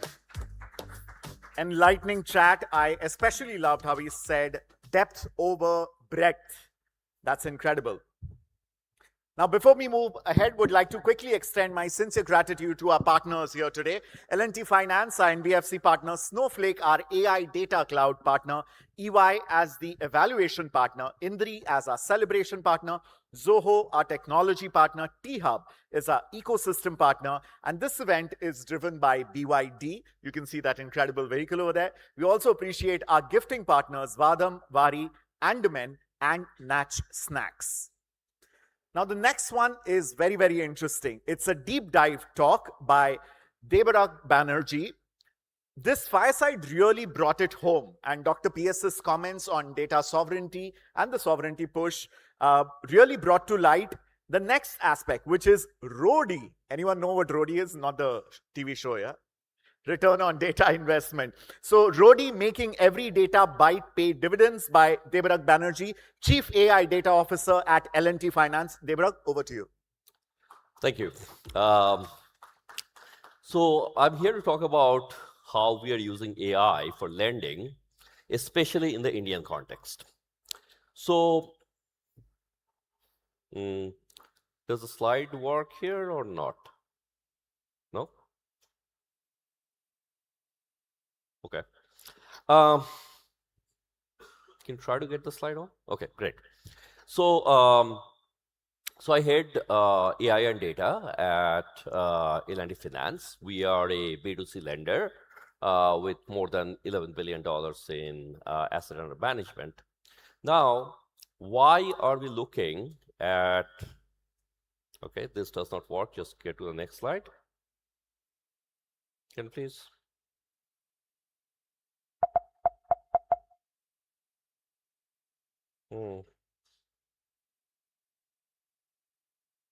Okay. Okay. Now, if we talk about AI for lending, let's talk about what is AI. So AI did not start from ChatGPT.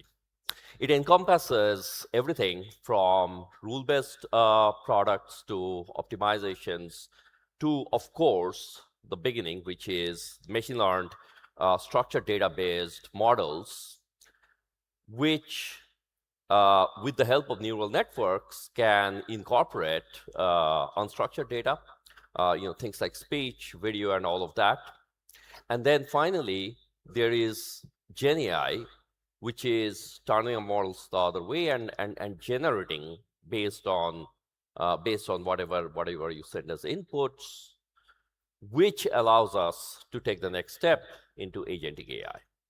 Now, so of course, another offshoot still in the works, which is how we can utilize quantum computing as a very different way to get at optimization and other hard problems.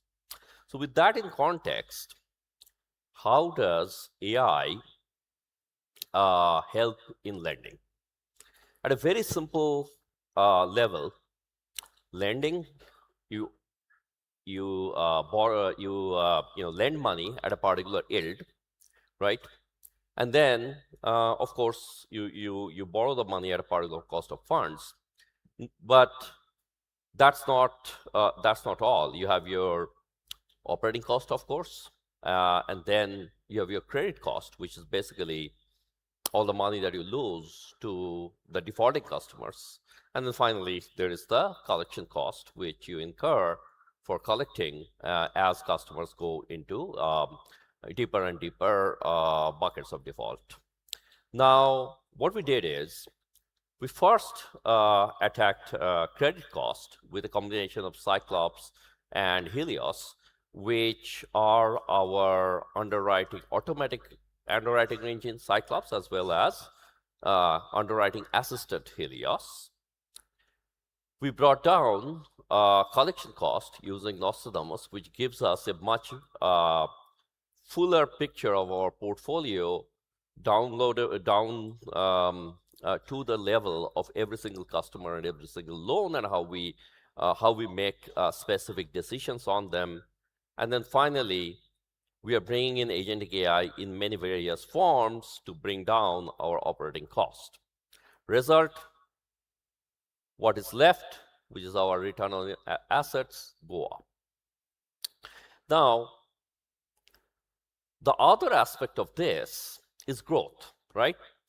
So those same models, which increase profitability, also help us optimize the loan to value higher for low risk and lower for high risk, which allows us better entry into prime segments, which drives our growth.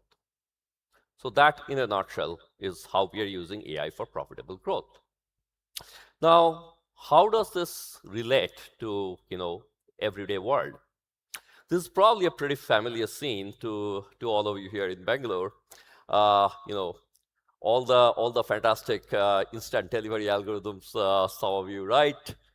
At the end of the day, they ride on these bikes that cost about $1 lakh or more.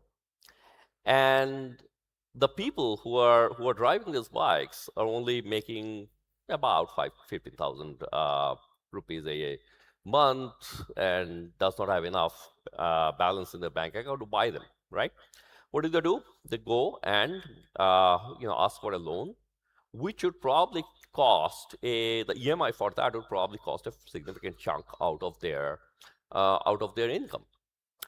And the down payment is also probably going to be pretty significant if they follow the traditional borrowing path, because the traditional borrowing path first looks for credit history. And for a lot of young India, almost half of India is under 27.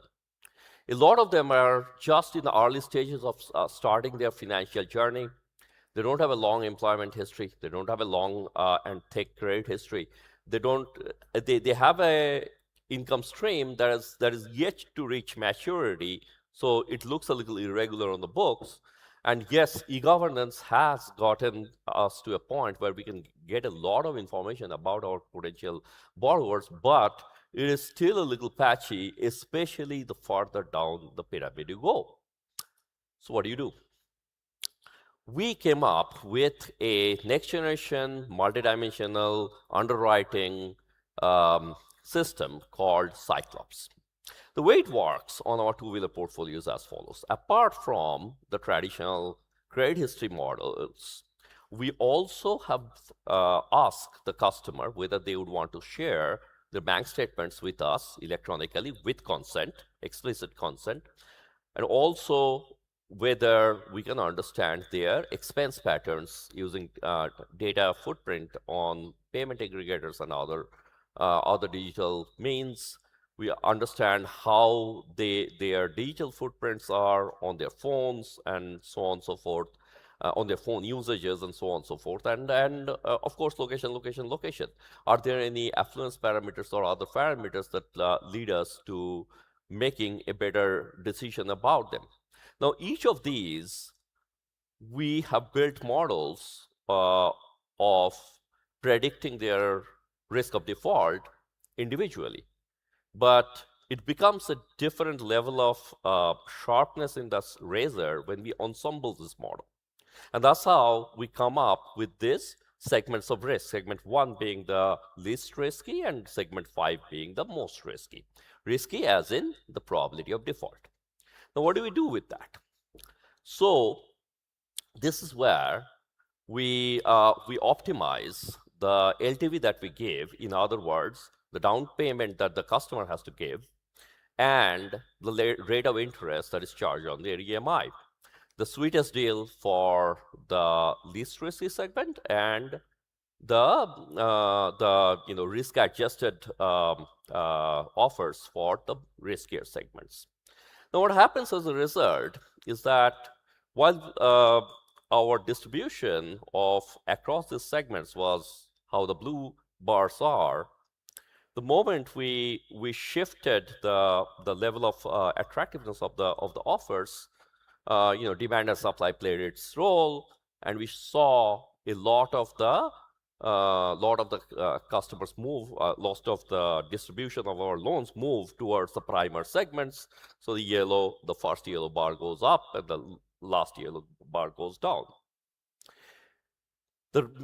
The result of that is, remember that the first bars where they are, segment 1, is where the probability of default is least, and the second bar and the last bar is where it is most, right? The green line. So when you shift this, what it means is, on an average, your risk of default goes down. Now,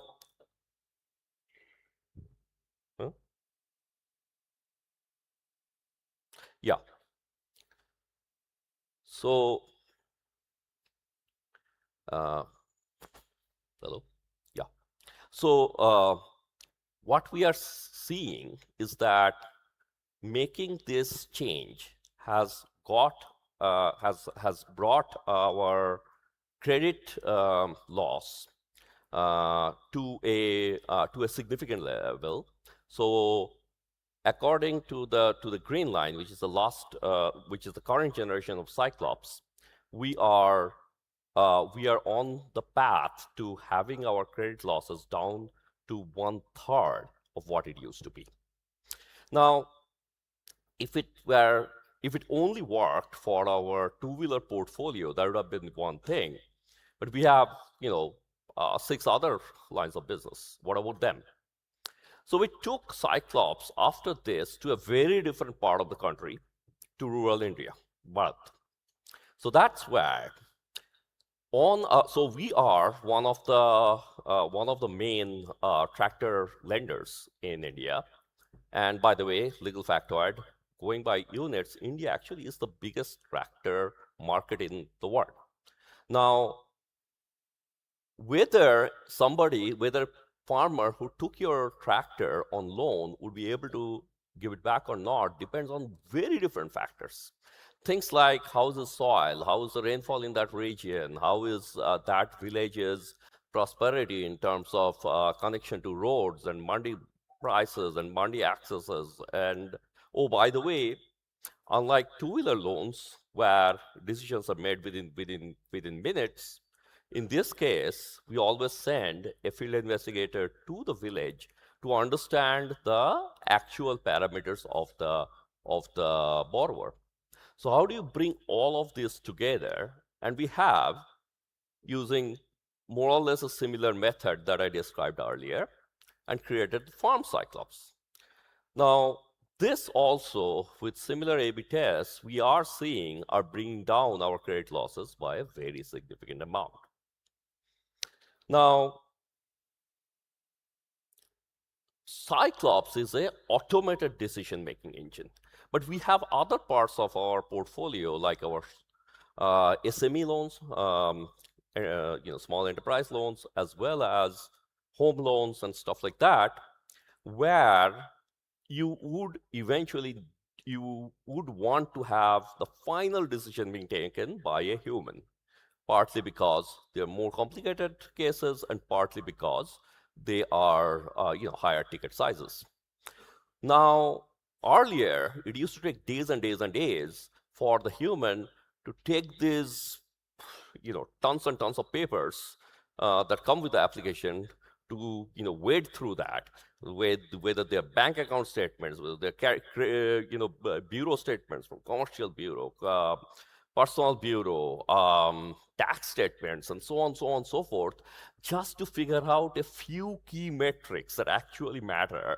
That, okay, these are the aggregated metrics based on which I will make a decision. And oh, by the way, a lot of times there are questions that arise. Oh, that loan, why did this guy not pay it, even though it does not sound like he did not have ability to, etc., which leads to what are called personal discussion question, and we do that. So that is what is Project Helios.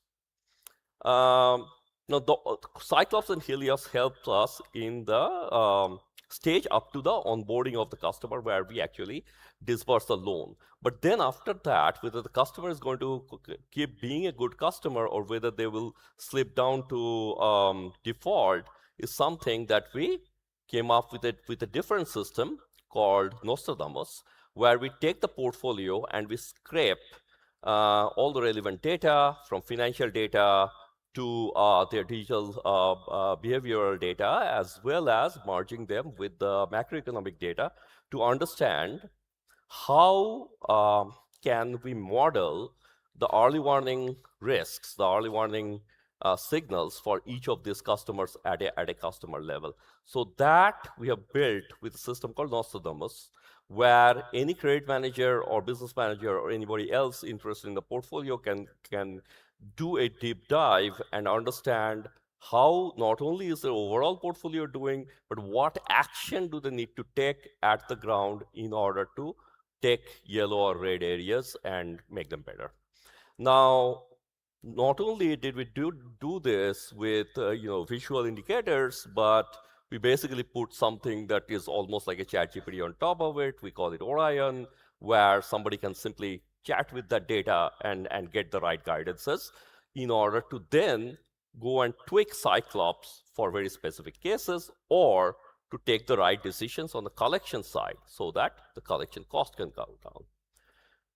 Early days, and another experiment that we are running on the same data is whether quantum algorithms can help us take this very NP complex problem of optimizing such diverse portfolios into something that can be more tractable. Experimental days, don't want to show any results beyond that. These are some of the views that the customers, that the users would have on it. Now, before I end, just one last thing I want to talk about. We talked about agentic AI. We are using it not just internally, like I described with Helios, but we are also using it for better customer communication. So, Customer AI Kai is our multilingual AI assistant. It works over 11 Indian languages, and it's available both as a chatbot, next generation chatbot on our website with agentic actions like like verifying the customer with an OTP, coming up with an exact calculation of the EMI, and so on, so forth, and also have that whole human touch of understanding exactly what the customer is saying in whichever language, and being able to give a knowledgeable answer. That is incoming, but outgoing, we have implemented Kai as a voice calling engine, where if somebody is falling behind on their payment and those kind of things, it can make a call like that. That is a call made by Kai voice, to one of our customers who has probably been led by a couple of days or something like that. बहुत अच्छा. Confirm करने के लिए धन्यवाद. I don't think I have time to say the whole thing, but you get the idea. These are almost as good today as human calls. About 50% of the calls that we make this way, we do get a resolution. Early days, we are hoping that we can get it, far better trend over the next few months. Hello, Abbas Uddin. Thank you.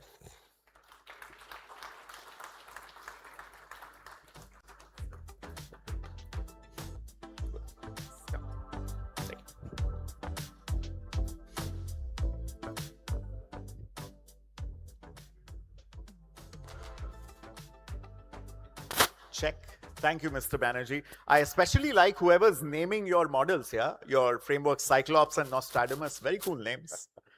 All right, next up is a very interesting panel discussion that's going to be moderated by Samida Sharma, editor ET Tech, which is Build, Borrow, or Burn, the truth about models. And to answer these very interesting questions by Samida, may I please request on stage to join us Piyush Ranjan, founder and CEO of Fermi.ai, redefining enterprise agentic workflows, and Paras Chopra, founder of LossFunk. Over to you, Samida.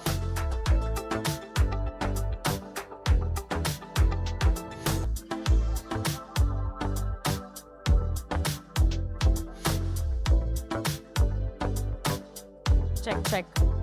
Thanks, Ankit. Hi, Piyush. Thanks, Paras, for showing up. It's very hard to get you at events. Hello, everybody. We're going to talk a bit about models. And, I know we were having a backstage conversation that Piyush mentioned that, we are building labs. So how apt are we to talk about models? But I think what both of you are doing is sort of, creating a space for people to kind of come up with a lot of research and R&D, especially Paras, you at LossFunk. So I want to begin by, if Paras, you can just talk a bit about what you're doing post, Wingify. But before that, actually, I want you to talk a bit about what software is going through right now with the advent of AI, and we've seen how it's been decimated, at least in the markets. So do you think it was the right time for you to sell Wingify? And I mean, I'm still a minority shareholder, and of course, I'm rooting for the company I started. I'm sure.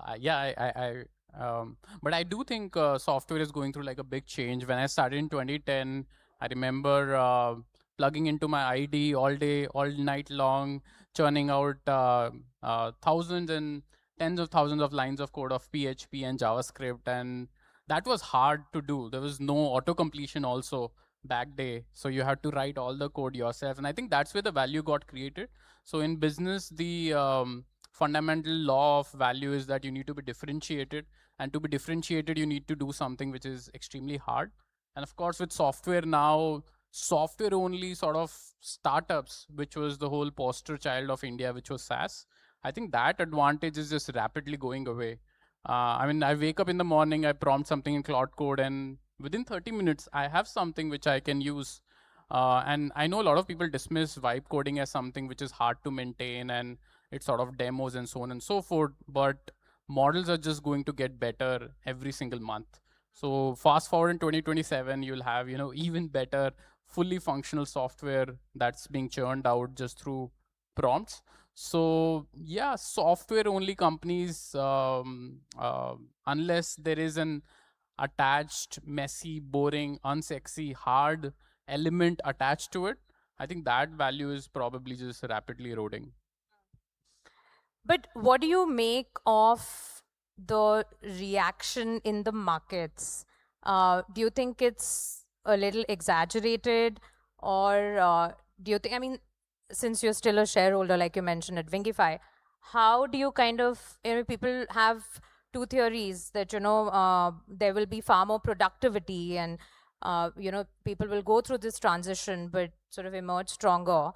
How are you looking at somebody who's not actively involved in running Wingify, but you would obviously have an overarching view on it? I think my sort of take is that companies that have already sort of gone and had the escape velocity and had some sort of scale, they're going to be fine for the coming period, because there's a lot of brand equity, there's a lot of messy, I mean, Wingify, we've done like a lot of messy work over the last 15 years of those tiny little integrations, those edge cases, and this extremely small things that add up over a period of 15 years. And replicating that overnight is going to be tough. But for startups or new companies where they don't have a lot of history going, if they're just building like a software startup, I think that is relatively easy to replicate now. So I'm much more optimistic about companies that have scale, that they're going to be around, than I'm optimistic about software startups. That I don't know how they're going to get that escape velocity. Where is Wingify? I think we're relatively scaled up. We are one of the market leaders in A/B testing, and yeah, I'm sort of optimistic about the company. Piyush, you want to come in and talk a bit about, you know, your experience having been in Google, which is, you know, obviously at the forefront right now in various layers of artificial intelligence. And how are you sort of looking at, you know, companies that you are incubating at Meraki, and how prepared are they for, you know, the next, you know, 2 to 3 years? I mean, that seems like a very long period in what changes literally every few weeks. Yeah, I think there has been no better time to do a startup, or I will even say a software startup. What it means to do a software startup will change, and I completely agree with Paris that you have to deal with messy problems. The bloodbath we are seeing is when people start resting on their laurels, having dealt with what were prior messy problems, and saying, all right, we will continue to capture rent. Well, guess what? Those problems are not that messy anymore. The new wave of technology has made them relatively trivial. You got to go reinvent yourself. But when a startup is starting today, it does not have that problem. And this is not something new. This has happened in multiple waves in our history. There was a time there were no computers, and there were humans in the room who were called computers, who would do the mathematics for you. And when something like that used to happen, the computers came around. Well, that industry, whoever was placing those humans, that went away. But guess what happened? Everything got better. Then there were mainframes. When personal computers came, same thing happened. When mobile came, with everything, people who were resting on their laurels disappeared. And you can go back and see so many companies which actually suffered. So I would say this is nothing different. Now you can write software if you know English. There was a time you could not write software unless you knew assembly language. So if anything, if you have imagination, if you understand a problem domain, what is happening is between imagination and reality, instantiation of the solution, that gap has really shortened. You don't have to be a world-class classic software engineer to give your idea birth. And that, I think, is an enabling thing for new startups. So I think there's been no better time. So, Paras, just talk a bit about Loss Funk and what you're trying to do there. We were discussing it's sort of, you're working with really young students. Tell us a bit about, what are the kind of things you're seeing, in terms of ideas, in terms of, where does the next innovation sort of come in India specifically? Yeah, so I mean, this is what we were talking about backstage. That I mean, innovation doesn't happen magically. I think it's a function of decades of investment, decades of culture building, and what I mean. Why did, let's say, ChatGPT, LLMs happen in US and not anywhere else? Exactly. Because the whole history of Stanford, MIT, that culture that's happened, the whole investment that's happened, I think it's been sort of happening for decades there. And similarly in China, but you compare sort of India's R&D, I think it's 0.5% versus China's 5%, and US also 3% or 4%, and this is percentage of GDP. On absolute scales, it's even massive. So when we talk about innovation in India, I don't think it'll just magically change. You can't just have like a wand and say, we'll have more Nobel Prize winners, we'll have more papers in NeurIPS, etc. So in my very small, humble way, I'm trying to sort of say somebody's got to do it. And Lost Funk is trying to take that step 0, where you try to build like a culture of research, foundational research in India. So right now at Lost Funk, we have around, let's say, 20 researchers, some undergrads, some people who've quit their jobs and now doing research full time. And we're asking very, very foundational questions. So we're not building models. I think one thing that I wish more people realize that models are a lagging indicator of years and decades of research that went nowhere. OpenAI, DeepMind, a lot of these companies were just stumbling around and doing things for many, many years, not producing anything worth of value before they stumble upon something. So to ask where would the next ChatGPT would come from, you can't just simply replicate what's already there and say that this is what we're going to do.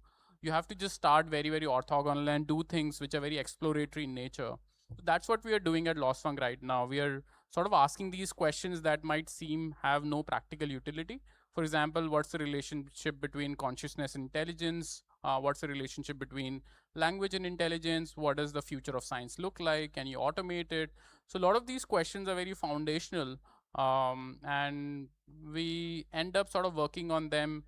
And that's the beauty of science also. Science works in this anonymous peer review.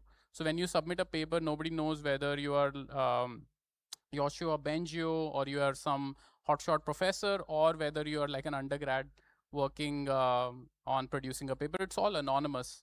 And over the last 1 year, we've ended up writing around 10 to 12 papers that have gotten accepted in AI, III, NeurIPS, ICLR, etc. So I'm very optimistic about the talent we have. We just need someone to provide them like a playground and build the right culture for that research to come out. Where do you think India is in terms of building a sovereign AI frontier model? Is that, is that at all possible, or, we are too late? I think it depends on what you define as frontier. We definitely are developing sovereign models. Much smaller, right? I mean, I'm talking about an OpenAI or a Gemini or an Anthropic. I don't think we're anywhere near it, and I think everyone knows it. Just purely from a point of view of, you see in the US, they have around 40 or 50 million H100 equivalent GPUs. And I think entire India probably has 60,000, 50,000. So it's like several, maybe 1,000 orders of magnitude difference of compute capacity that we have. And in the current paradigm where you need lots of compute to train these big models, where is that training coming from? And how would you even do it theoretically? So, I mean, we go back to the same question. I mean, Piyush, and maybe you can talk a bit about it. How do we solve for these issues? I mean, obviously, Paras is doing his bit, but like he said, you don't know. This can take 10 years for you to have a breakout sort of product coming out. Talent is a problem. There's obviously very little R&D which happens across universities. Capital is the biggest issue here. So, I mean, where do you think India kind of stands among all of these stacks in the AI space? Yeah, I think it definitely is a challenge, especially when you look at where the leaders in the world are and where things are in India right now. But I think if we did two things, it will work very well. And I feel it's happening, but it's not comparable immediately. One is having the long-term vision that yes, we are not there yet, but we will get there. The models today are not as large or as capable, but they have their own shortcomings, and we will be able to build things which actually will be more relevant for India. And that is the start. That's how you go down the learning curve. That's how you actually figure out how do you get a crop of scientists who know how to train models and keep them stable as the number of parameters goes up or amount of training data or the situation happens. But that does not mean that on day one you will become that great. But at the same time, with the long arc, you also play to where your strengths are. This is what we are trying to do with Fermi, for example, in Meraki Labs. And this is what I've always maintained, that the easiest way to do this is treat AI as a level playing field. It is a road roller which is coming and flattening everybody. Now, who can handle a messy problem, as Paras was saying, who can handle a messy problem in the most creative, most imaginative way, and then go rush to market, get a lot of people to use it. So I'll give you an example. India is the largest market for education in the world. It's not surprising. America is largest per head, but India is largest dollar value wise. But we know what has happened in EdTech, for example, in India, right? And almost every solution we have built has been not a world-class solution, to be honest. It has been serving the need, but it is not something you can export to the whole world. But everybody knows that AI models, the single biggest users of these AI models are actually the students and teachers.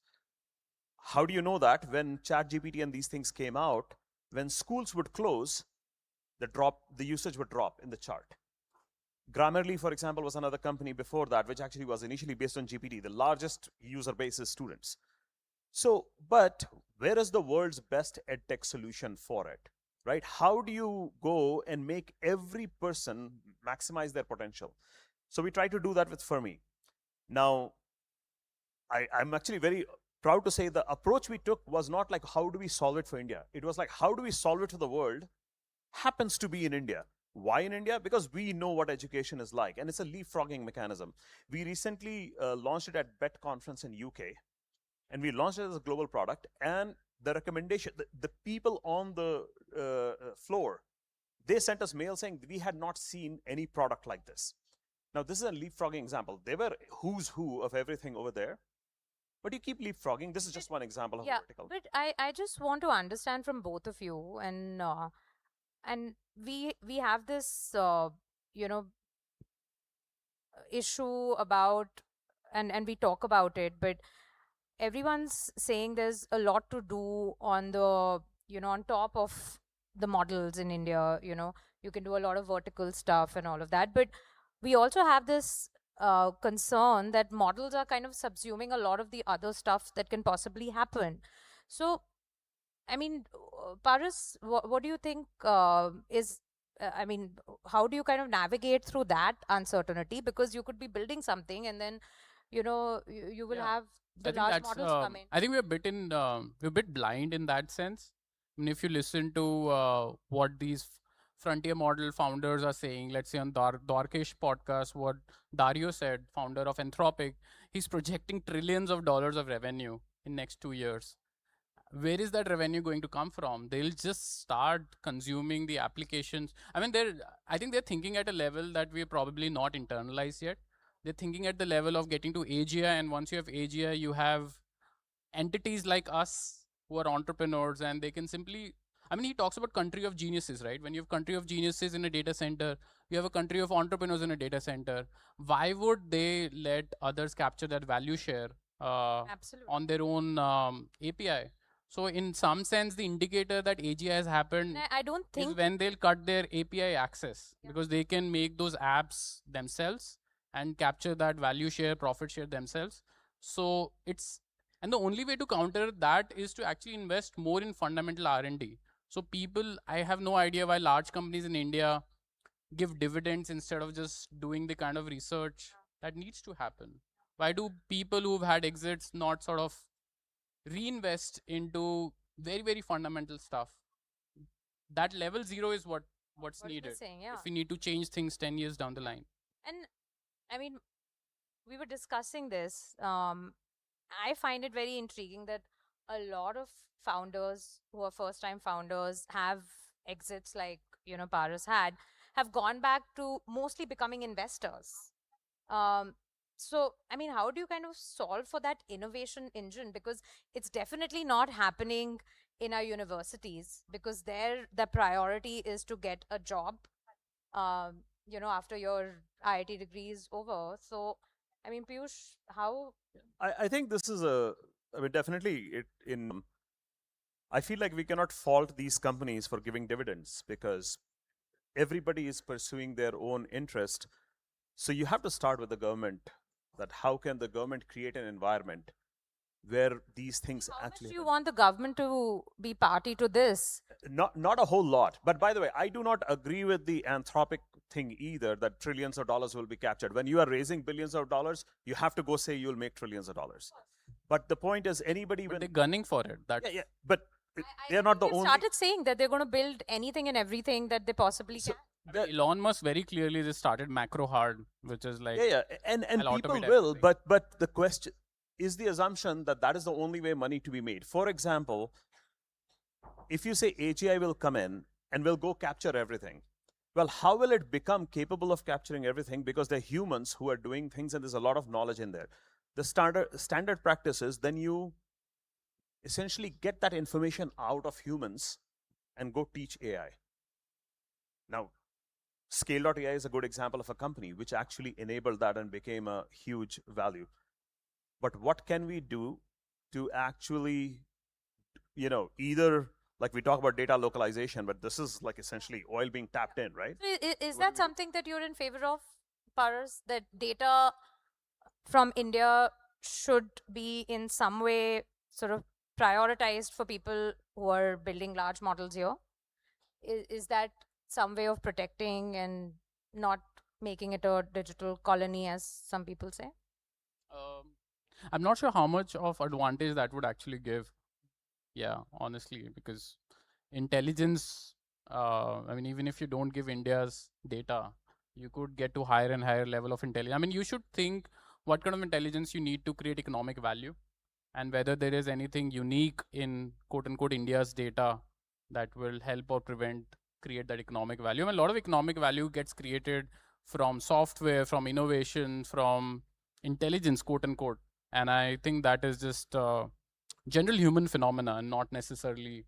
So imagine even if no model requires, a model doesn't require India's data, but it is extremely intelligent, then we'll end up using the products it creates. I think that there is. I think we need to wrap up, but I'll just ask both of you, what is it that India needs to do in the near term to have, a sort of significant presence in whatever is happening in the AI world? Or is that one thing, one actionable thing? I think it's the mindset thing. We need to shift our mindset from being business people to being mindsets of technologists, innovators, and generally, excited about building the future instead of trying to think where the near-term profit would come from. It's really business versus innovator kind of a mindset. So if you think about Elon Musk, he doesn't have a business mindset. He makes a lot of money. He's the richest person on earth, but he doesn't have a business mindset. He has an engineer's mindset. He's a builder mindset, innovator mindset. And I think that's what we require in the Nifty 50 companies, and most of them have that business mindset, not an innovator's mindset. Yeah, I 100% agree that, and it's also a short-term versus long-term mindset. If there was a concrete thing I would say people should do is look for leapfrogging opportunities. I'll give you a simple example. India is the place where the most random clinical trials in the world happen, is the place which actually builds a lot of drugs and exports to all over the world in generic drugs. But our drug discovery is happening here, and why not, right?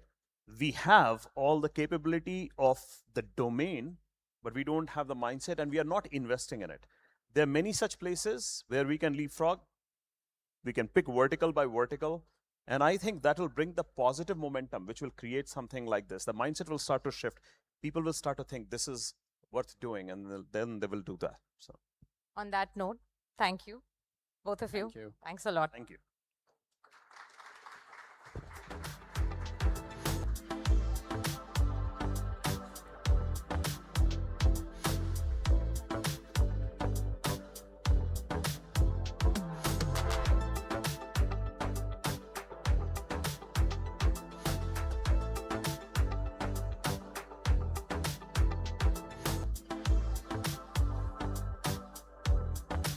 Thank you so much, Piyush, Paras, and Samida for that super intriguing panel. My key takeaway is innovation over business. So energizing. All right, moving on to another panel discussion. We're mostly going to have to add a chair over here. From AI experiments to enterprise AI systems, scaling without breaking. That's the need of the hour. This features Nitya Subramanian, Senior Director, Data and AI Center of Excellence at Best Buy, Pratyush Chaudhary, Co-founder, Activate VC, Dr. Srinivas Telukunta, Global Director, AI Solutions and Platforms, PepsiCo. And this interesting panel is moderated by Srishti Achal from ETAI, turning your attention to the most important wisdom of the day, the scaling wisdom and question. Over to you, Srishti.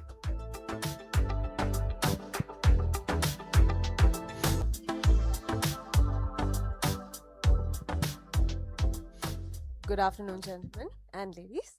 So that was a very interesting session, and moving on to that, we have another very interesting topic, exciting topic to be honest, and more timely to talk about. How do you scale AI in an enterprise without breaking? So, and I want to understand, there are challenges and there are risks, and there is work to be done. So I want to understand from you, both Srinivas and Nitya, you come from global giants with really strong India footprints, right? So I want to understand how do you, or what is the work that is being done, what the R&D work that is being done that contributes to this scaling of AI that we need to see in companies. Srinivas, let's start with you. Thank you. By the way, my name is Srinivas. I'm part of PepsiCo's AI leading role. And again, glad to be here. Thanks a lot and welcome to all the delegates. So again, Srishti, I think the question is about what India adds in terms of AI capabilities. I think the big thing I see as a trend in this industry where AI is, India is adding value is in terms of one, acting like a AI factory in the sense, the data pipelines, the model ops, the monitoring, the scaling capabilities. Like think of it like the muzzle of AI, right? I think India has a strong role to play there. The second place where I see India playing a big role is in terms of AI adoption at scale. Now, adoption at scale would require multiple facets. For example, it would mean trainings at large scale, building a playbooks, maybe some kind of hands-on support, some of those good things, right, which India was always very good at. That's another area where I see India playing a very big role. And capabilities in general, right? This can be capabilities in the space of data, capabilities in terms of automation, engineering, things which are very easy to replicate across multiple markets, multiple sectors. I think the strongest muscle for all of this comes from the Indian talent we have built over decades. So I think that's an advantage we have. That's a nice overview, Srinivas, that he gave. So I'll move on to Nitya, and what thoughts you have to offer on this, because especially since GCCs are also such a growth engine for the country. So what kind of work are you seeing happening out of it? So, hello everyone, I'm Nitya Subramanian. I lead the data and analytics for Best Buy GCC, right? And to your question, see, from a retail and CPG standpoint, innovations have always been pivoted around some of the fundamentals. For example, share of shelf has always been one of the important metrics for a retail or a CPG, CPG specifically. And supply chain has always been a holy grail, right? And customer has always been an undisputed king. So all the innovations are centered around these pretty much very simple fundamentals. With AI, the time to value and, innovation to impact has really become faster. It's like it's the acceleration or the catalyst that we are seeing in all of the R&D and innovation. For example, right, we are increasingly talking about agentic commerce, right, wherein anybody can, even on their chat bots, can go and shop, and therefore retailers want to be the first on the list that comes when somebody searches for, say, a laptop for their 15-year-old, for instance, right? So, and apart from that, given all of the uncertainties around, what's happening in the world, right, geopolitics and all, supply chain being used as a weapon of mass constraining, right? Mass constraining, as they say.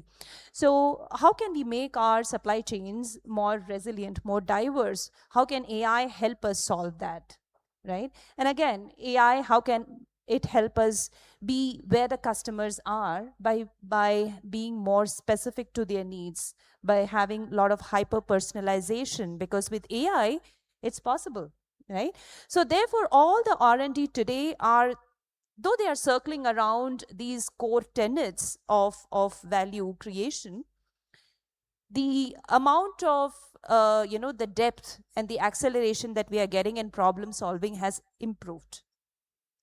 Pratish, do you have a startup view to give that? Because when it comes to startup, what we talk about scale and size has a different meaning. So from an investor lens who looks at AI startups, what would you have to say?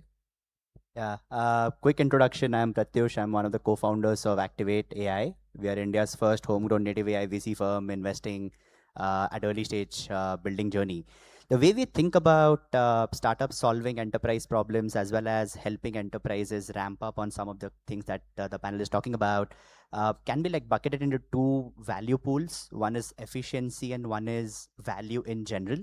So, there are a bunch of things that an enterprise does internally from a process-centric approach that can be either augmented or automated or done away with, incorporating AI agents internally. From what we see from a capability standpoint, it usually involves voice, document processing, or some form of RPA/browser use in some combination or the other. And on the other side, it's about these enterprises investing in capabilities to stay ahead of the curve. Yesterday evening, I was in a closed room dinner with a few Dutch CEOs, and they were very scared that if they don't figure out the best of the breed of AI technologies and incorporate them into their businesses, they believe in the next 5 years, China will be eating away all of Europe's lunch when it comes to manufacturing and those sectors. So the second thing is about figuring out what does value mean for your business, for your end customers. As Nitya was talking about shopping and agentic commerce, and what does that mean for a company like Best Buy to be ready to be sort of tapping into some of those behaviors, are capabilities that, say, startups enable existing enterprises with, right from tooling, GPU, how to work with models, how to post-train them, how to do the ML ops, as well as in some cases off-the-shelf solutions that can be like turnkey and then sort of switched on from the get-go. Right. So definitely the world is watching AI, India, how they're leveraging their position to scale and ramp up AI. But I think that also ups the ante in how you ramp up its production across the enterprise, especially when you're moving from a POC stage to an adoption stage or a production stage when it comes to AI. So Nitya, I want to come to you in, when you're trying to do this as an exercise in a large company, what are the challenges that you see? What breaks first? There are multiple failure points, not one. So think about a very good, well-built POC as a shiny Ferrari, right? So you have built it in your workshop, but then now when it comes to kind of the Indian roads, you know what happens, right? So there are multiple failure points here when, a POC can really stumble, right? One is in terms of infrastructure, right? Our infrastructure is highly fragmented. In POC, it's a very contained environment where, you're experimenting with the POC with, the limited clean data and all of that. Whereas when you try to deploy that in your production, there is a lot of integration problems, right? You expect a 6-lane highway, but what you see are those spaghetti kind of interconnected roads, right? So that's where I think your first failure point is. Second thing is data, the potholes on those roads, right? The data quality is paramount, and it's been the writing on the wall for several decades, but still, we are having this constant problem with, hey, my data quality, I'm not sure. What is my data quality posture? I'm not sure. In terms of, what are the 6 tenets of data quality or data governance? How good are we on that? I'm not sure, right? So this is the second problem. The third problem is in terms of our processes, right? We anticipate that by this time we would have figured out what are our fundamental frameworks around data governance, data observability, explainability, so on and so forth. But we are still playing a catch-up game on that. So when our POCs are scaled into production, and if we want to infuse trust in the decisions which are being made, right, which need to be made on the outcomes, how can we say what was the reason why my solution chose option A versus option B? Where is the explainability? Why should someone trust it, right? So that's, again, the adoption goes in for a toss.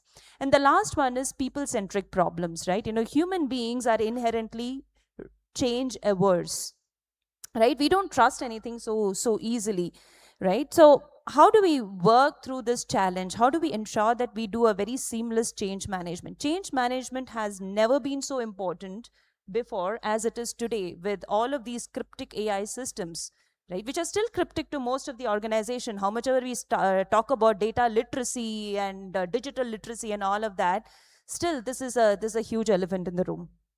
Pratyush, is the scene different when it comes to startups in what kind of challenges are presented to them? I think it's one of those very rare waves where we see very strong enterprise pull so early in the S-curve. Historically, that's never been the case. It's usually other startups using startups products, maybe some cloud native companies of some scale. But it's probably the first time where you see, top 100 law firms in America wanting to buy a legal tech product because that helps them serve their customers better, or a Fortune 20 logo in the States wanting to sort of try an accounting product from an Indian startup just because that helps them do the accounting process better. So I think the pull from enterprises, the keenness to try a solution is very, very evident, and the demand has never been higher, which is why you see these startups go from pretty much nothing to double-digit $1 million of revenue in a few quarters. But I think the challenges are real. The challenges of integration, the challenges of value realization on the end of the enterprise is very real to all the points that Nitya sort of articulated. The way startups try to adopt a more measured approach to doing some of those things is by a term that is forward deployed engineering, because a lot goes into the AI for the AI to actually deliver value in a deterministic fashion. So a bunch of these startups actually hire very high quality engineers, train them on some business context, and actually plant them inside the customer setup, where their job is effectively handling the spaghetti lanes that we talked about, the potholes that we talked about, the data quality issues that we talked about, to ensure that the AI agents are deterministically able to deliver value inside an enterprise setup, post which the enterprise will probably be able to sort of ramp up the usage of that product. So that's what we have seen as an early pattern of success, not just in India, but in general, globally. Srinivas, coming to you, since they laid out what the plethora of issues there are, but do you think the tech problem is bigger or the people problem is bigger?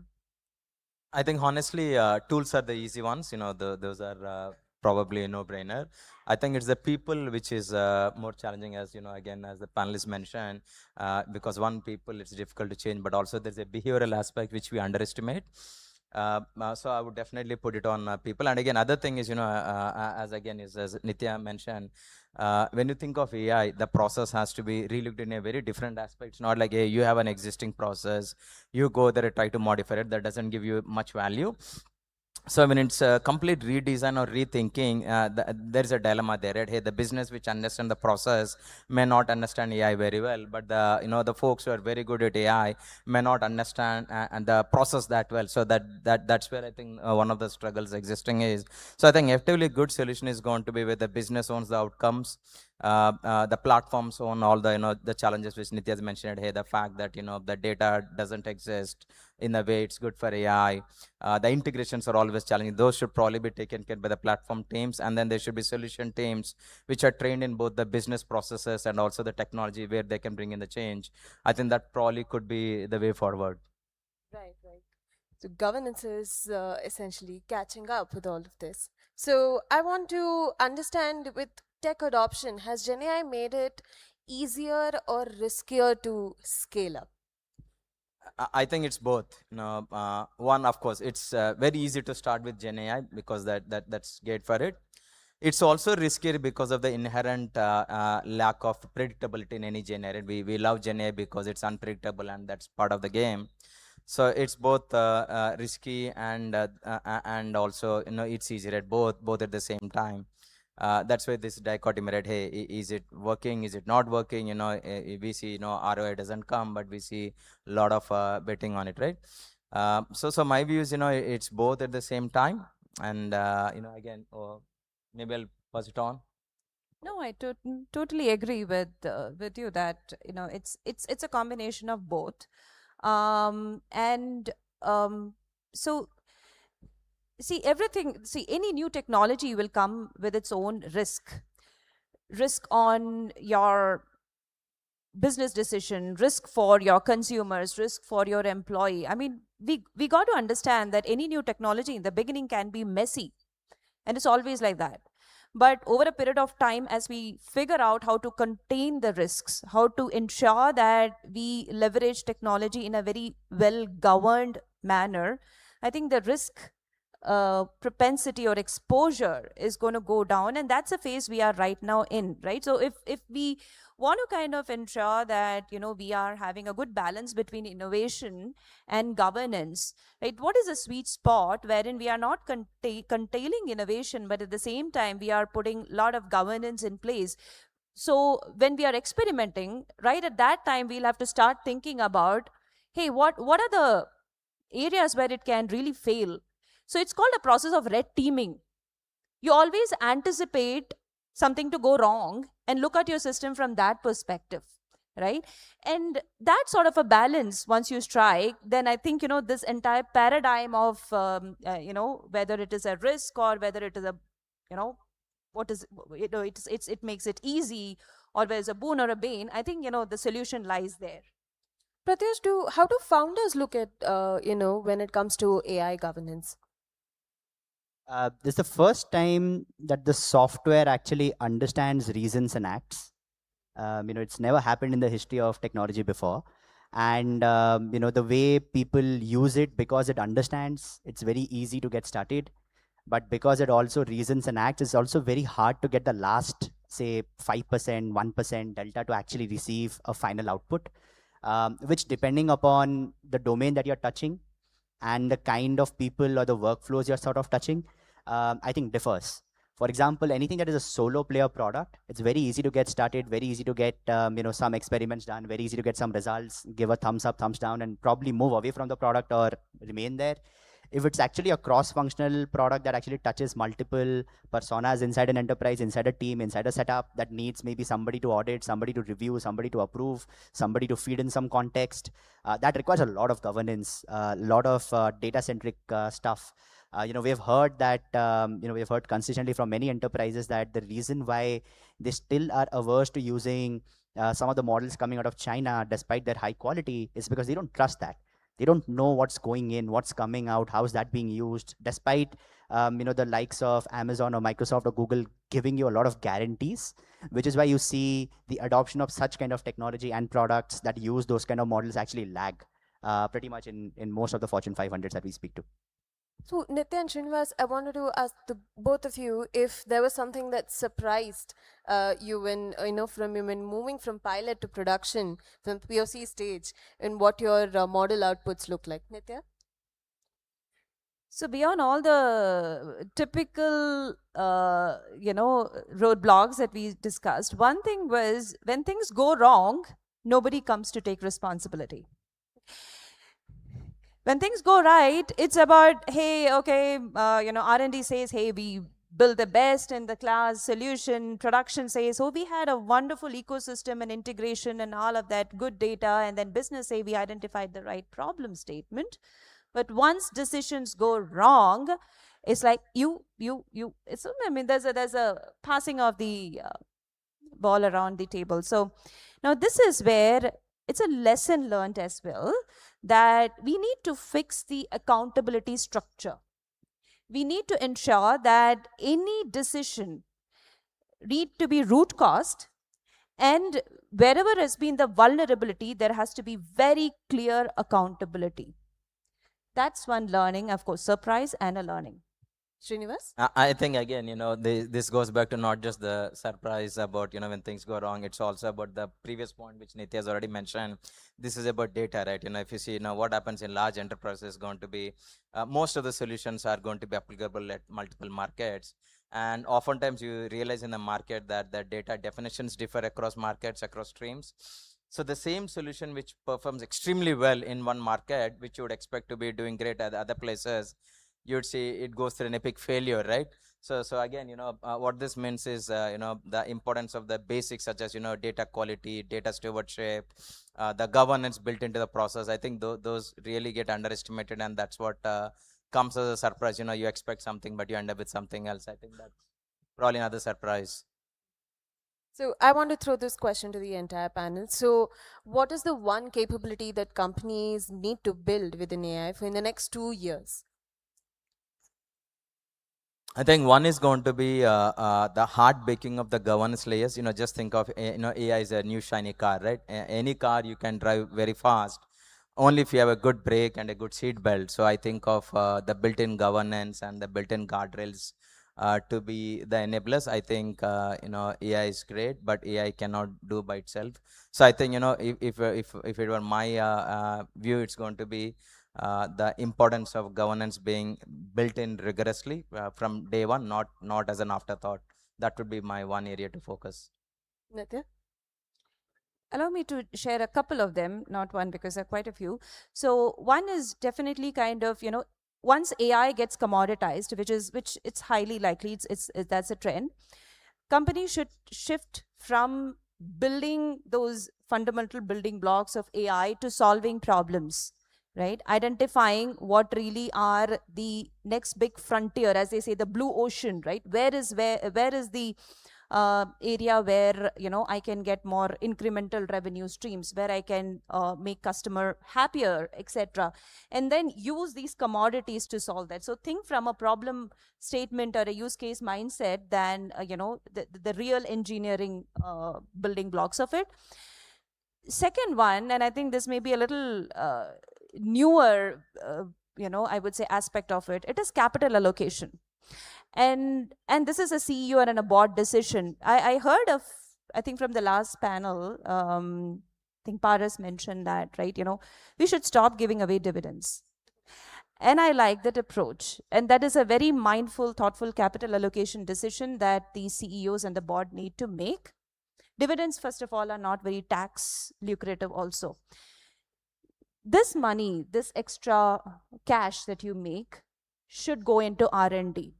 And specifically, Indian enterprises need to think about R&D. It is already quite late, right? So these are the two fundamental pivot shifts that we need to see in our enterprises. And of course, the third one, sorry, before I forget, is growth mindset and staying nimble at the face of technology, the pace at which it is changing. We cannot be the dinosaurs of the erstwhile world. Even in the dynamic world of startups, do you think, what are the capabilities that you think they should be building? I think empowering everybody and ensuring that they are actually using the best of breed of AI that is available for doing whatever they are doing. I think we do that internally at our firm. We see and we encourage that to do, all of our portfolio companies to do the same as well. Like whenever you're picking up any task, try to solve it with AI and only go to doing the old way of doing it only once AI gives up. And you'll actually be surprised on how much more can you get done without really requiring levels of hierarchy, levels of approvals, levels of processes. And the ones that actually do that well and who are sort of nimble will actually be like 15-member, 20-member teams building multi-billion-dollar businesses. So I think that's the one capability that we really hope most of the companies actually catch up. Do we have any time for questions? Do we have any questions from the audience for that? Yeah, the gentleman over there.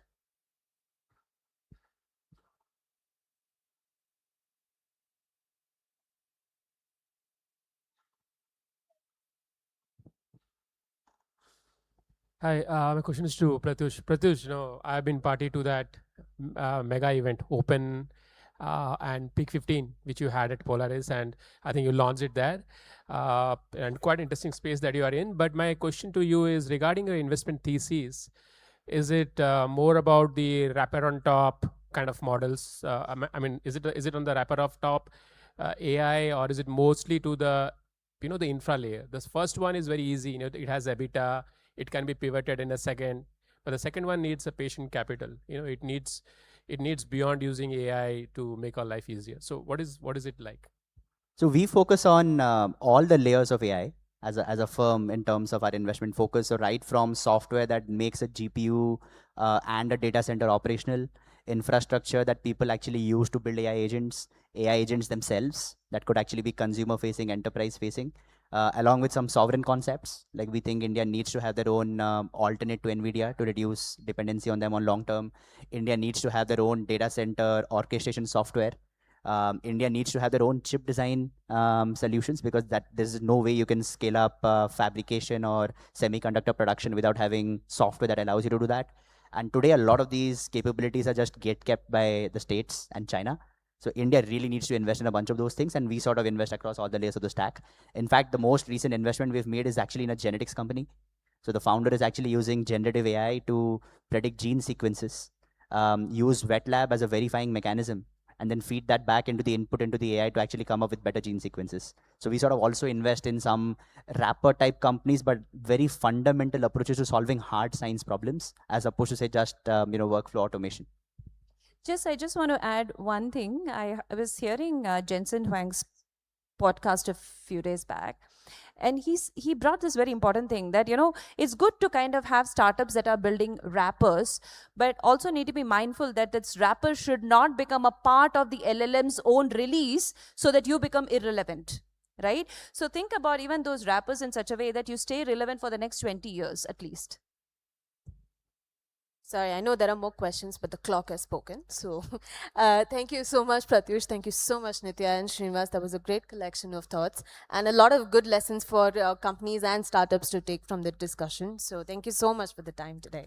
Really appreciate it. Thanks, Srishti. Thanks.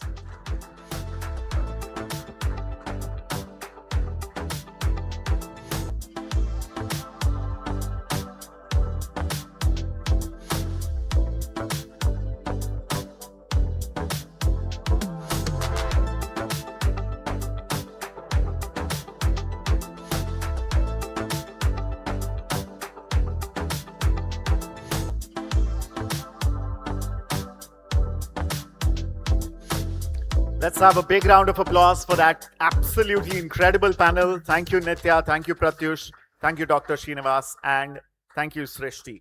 Our next presentation on leveraging enterprise-ready data agents is by Rangarajan Srirangam, Senior RVP Solution Engineering India at Snowflake. It addresses how you can scale agents seamlessly. Over to you, Ranga.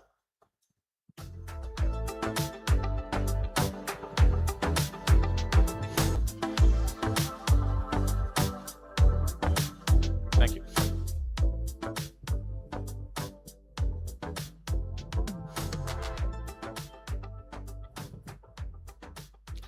Hope I'm audible at the back. Thank you. You've been hearing people talk about the importance of AI, how AI should be put together, what are some controls we need to put, why it's always an asset rather than a threat, and so on and so forth.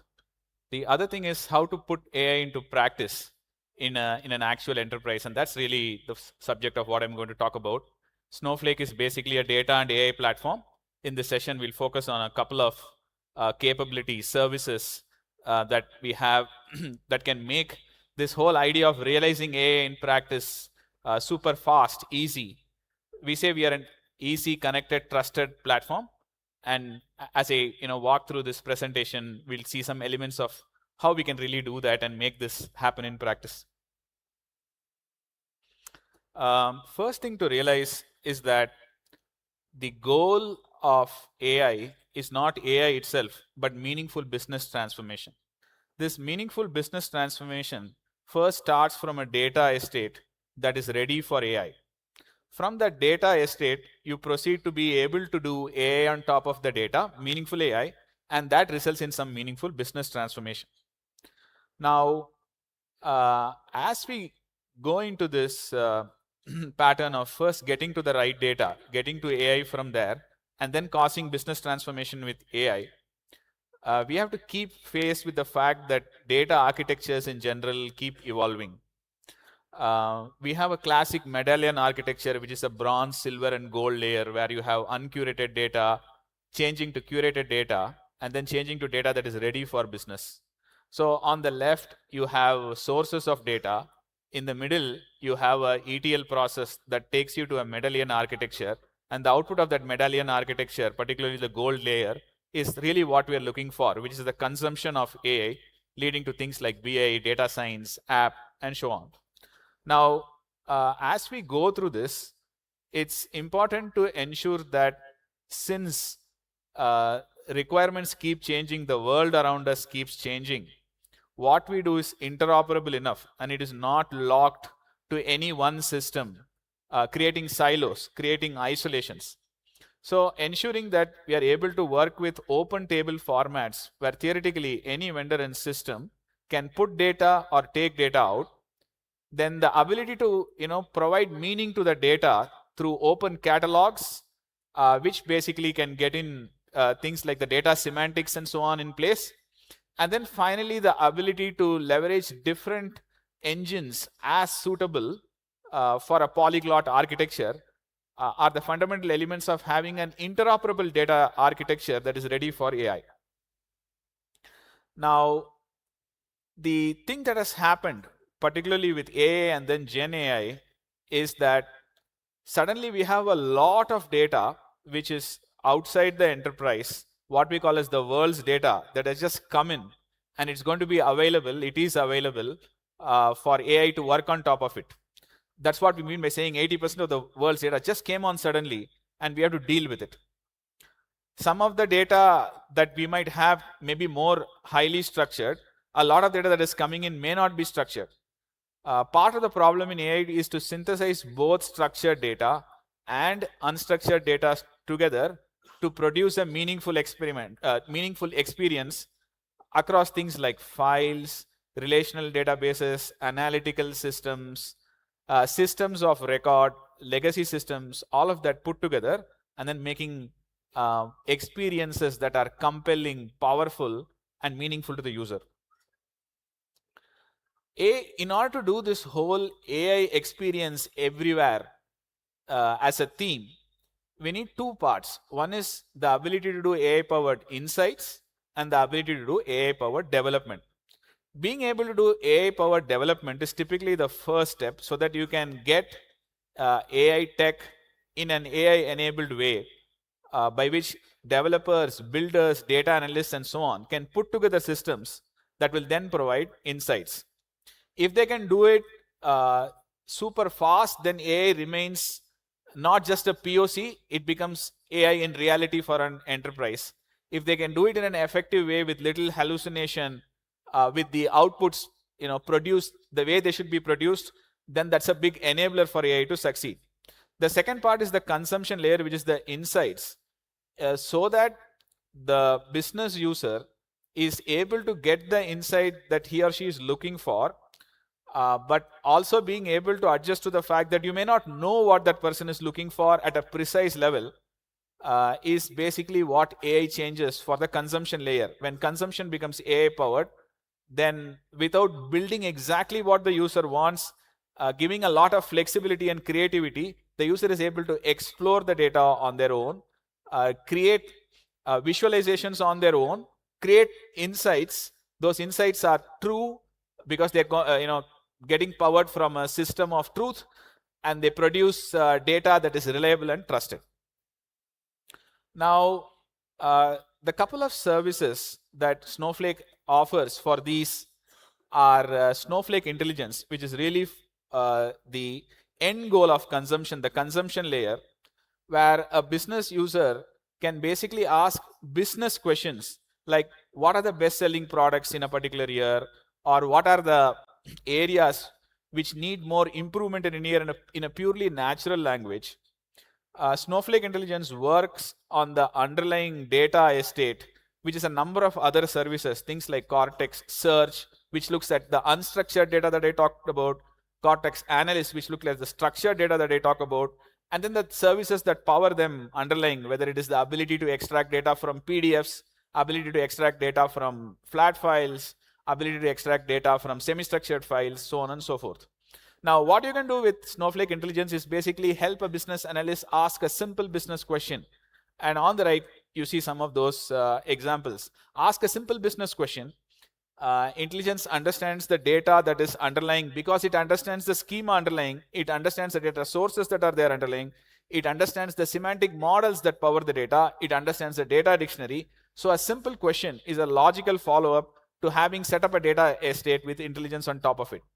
Then the answers true is trusted, where every answer is fully traceable. In the last presentation, people were talking about observability, traceability, and so on. So when intelligence produces an output, it's not just the output that matters, but it also tells you how did that output come, what were the steps that led to the output, and so on, so that you can take actions by prompting it differently, better, with different sources and so on, to get a better output. The other thing with Snowflake Intelligence is that it is enterprise ready in respecting all of the access control mechanisms, the governance mechanisms, the PII protection mechanisms, the data masking mechanisms, and so on, that are there in the data estate on which it runs. You don't have to do new mechanisms to allow AI to work only on the data that is allowed for the user using the AI. Therefore, you can get deep analysis out of it. Answers are going to be trusted, and it's going to respect governance control and security controls so that it is truly enterprise ready. The other part is the development part, the part that creates the system that can then be queried by means of insight and produce insights and so on. Now, the development part, there is a capability called Cortex Code. It's now generally available, just like Snowflake Intelligence has been generally available for some time. What you can do with Cortex Code is, as a business analyst, you can say, go and create this sort of a dashboard for me, add this sort of a skill on top of it, add a model on top of it, and so on, all with vibe coding. Yesterday, I had a person in our ops team in Snowflake, and a week ago, I had a person from HR in Snowflake. They wanted to get certain types of outputs, like go and create an attrition report, or go and create a new joiner effectiveness report, and so on. The difference we have with AI and vibe coding was very apparent. The HR person with no knowledge of coding, with no knowledge of the databases and so on, could start giving these vibes, create this sort of a system, do this sort of a dashboard and so on, and then was able to, in about 15 to 20 minutes, realize the output of that dashboard and actually see an attrition report visualized with bar charts, pie charts, and so on. And that's basically what Cortex Code can do for you. Similarly, the ops person was able to, develop a view that showed how is it that various engagements are progressing, which need attention, which need less attention, and so on. How is it broken down by country? How is it broken down by segment, and so on? Again, just with vibe coding, purely English statements, and so on. So how that is possible, it is this sort of what we call as end-to-end development acceleration, is that the data lifecycle at the end of it for the business analyst and developer is streamlined by simply using natural language for most of the tasks that they need to automate. Then Cortex Code behind understands what is that enterprise data context on which it has to operate with or without semantic models, and then produce the output that the analyst is looking for. And this output is not just the insight, but doing things like deploying a database, deploying a notebook, running a notebook, deploying a dashboard, connecting the dashboard to the notebook, improving this by means of a skill, improving this by means of a model, and so on. All of this just with vibe coding. The third thing is that what Cortex Code is that it is also extensible. For example, you can bring in support for other systems through MCP server, A2A integration, and so on. it is leveraging existing RBAC and so on. It's not that someone can, put in vibe codes with Cortex code, which is not, which is going to access data not accessible by that person as well. With some of the capabilities that we are putting in place, we have thousands of customers that are using Snowflake AI every week, every day, and so on. Among all the services that we have in Snowflake, we were originally known as an analytics platform. The biggest usage right now is coming from our AI services, particularly Snowflake Intelligence and now Cortex Code. The other thing following up from the last panel discussion was that it's cutting across different segments. It's not that a particular segment is able to take the advantage. So things like disenfranchisement of certain types of users, certain types of segment and so on is getting broken down with AI. And people who are an LOB user as opposed to an IT person are able to create what they want by themselves, able to create this fast, able to create this effectively. And even for an analyst or developer, for example, yesterday I went and generated a dashboard for producing certain types of reports. The dashboard did not deploy properly first time. And I simply had to say, go and fix this. The error is so on and so forth. Cortex Code went and tried option 1, 2, 3. Option 3 finally worked. Then said it should go and work now. Go and have a look at the dashboard in this particular URL and so on. So the agent is not only contextual in being able to understand the underlying data structure, or contextual in generating codes, queries, and so on, or contextual in doing things like DevOps, deployment, and so on. It's also able to correct what it produces, correct the code, correct the query, and so on. Like I said, the capabilities that AI is enabling is across many different verticals. We have customers in healthcare who are using AI to transcribe notes for that physicians based on physician conversations with patient. We have customers in manufacturing who are looking at how to analyze IoT data better, as well as improve sales and service quality in terms of business objectives. We have customers in retail who are doing things like product categorization, matching user to what product should be shown when they are seeing the website, so on and so forth. We have customers in entertainment who are doing things like media categorization, music categorization, and so on, or for that matter in let's say marketing, in transportation, and so on. The primitives they are using are all very similar, just what I described. Either it's a developer or an analyst setting up a system or building the fundamentals of the system with vibe coding, or it is a business user who is using intelligence to go and get the insights that they want on top of what has been produced. In all of this, 3 guiding principles. AI needs to understand context, that is enabled by having data in a platform which eliminates silos. Their retrieval quality is key, so that the right data is retrieved the right way with the right security controls and for the right user.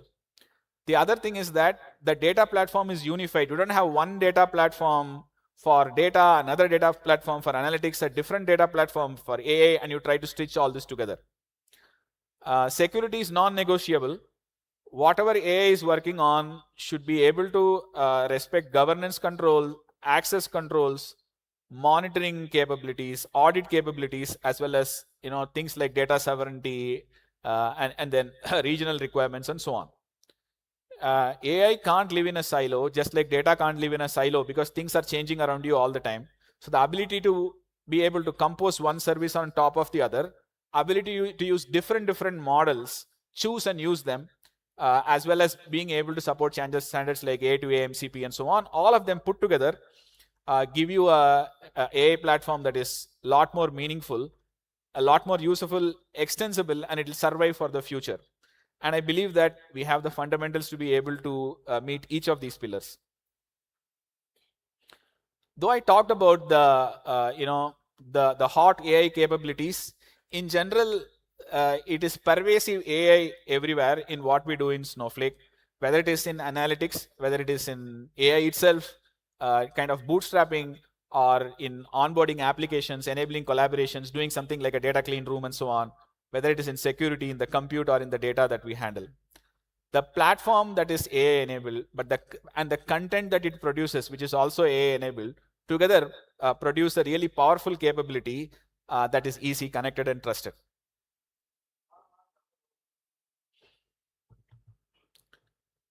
In summarization, I would say use AI to disrupt the industry. Hopefully, AI is not going to come and disrupt the data architecture itself. It can hopefully meet data architecture, data platform, data estate where it is, and then you can go and disrupt the industry. Thank you so much.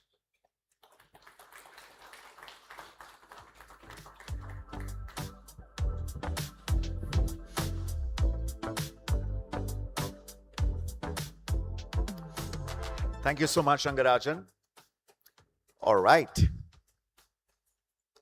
Ranga and team are available for questions through the day and at the Snowflake stall right there.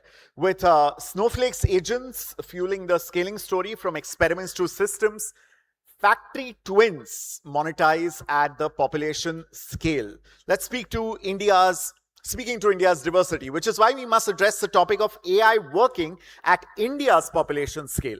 Up next is a super interesting panel on physical AI, digital twins on the factory floor, featuring Vijay Balakrishnan, EVP, Chief Digital and Info Officer at Godrej Enterprises Group, Rajiv Ved, Chief Growth and AI Officer, Sasken Technologies, moderated by Swati Murthy from ETAI. Digital twins transforming floors. Let's see how that goes.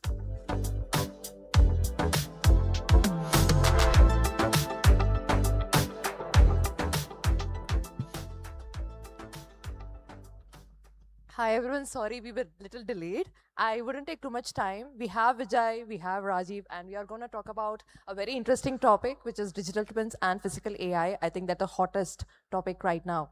I'll start with Vijay. Vijay, you're investing 1,200 crore in digital transformation, and you mentioned that 90% of that is going into digital twins, AI, in deploying AI systems. I would just like to understand, you have implemented Factory 360 Amethyst.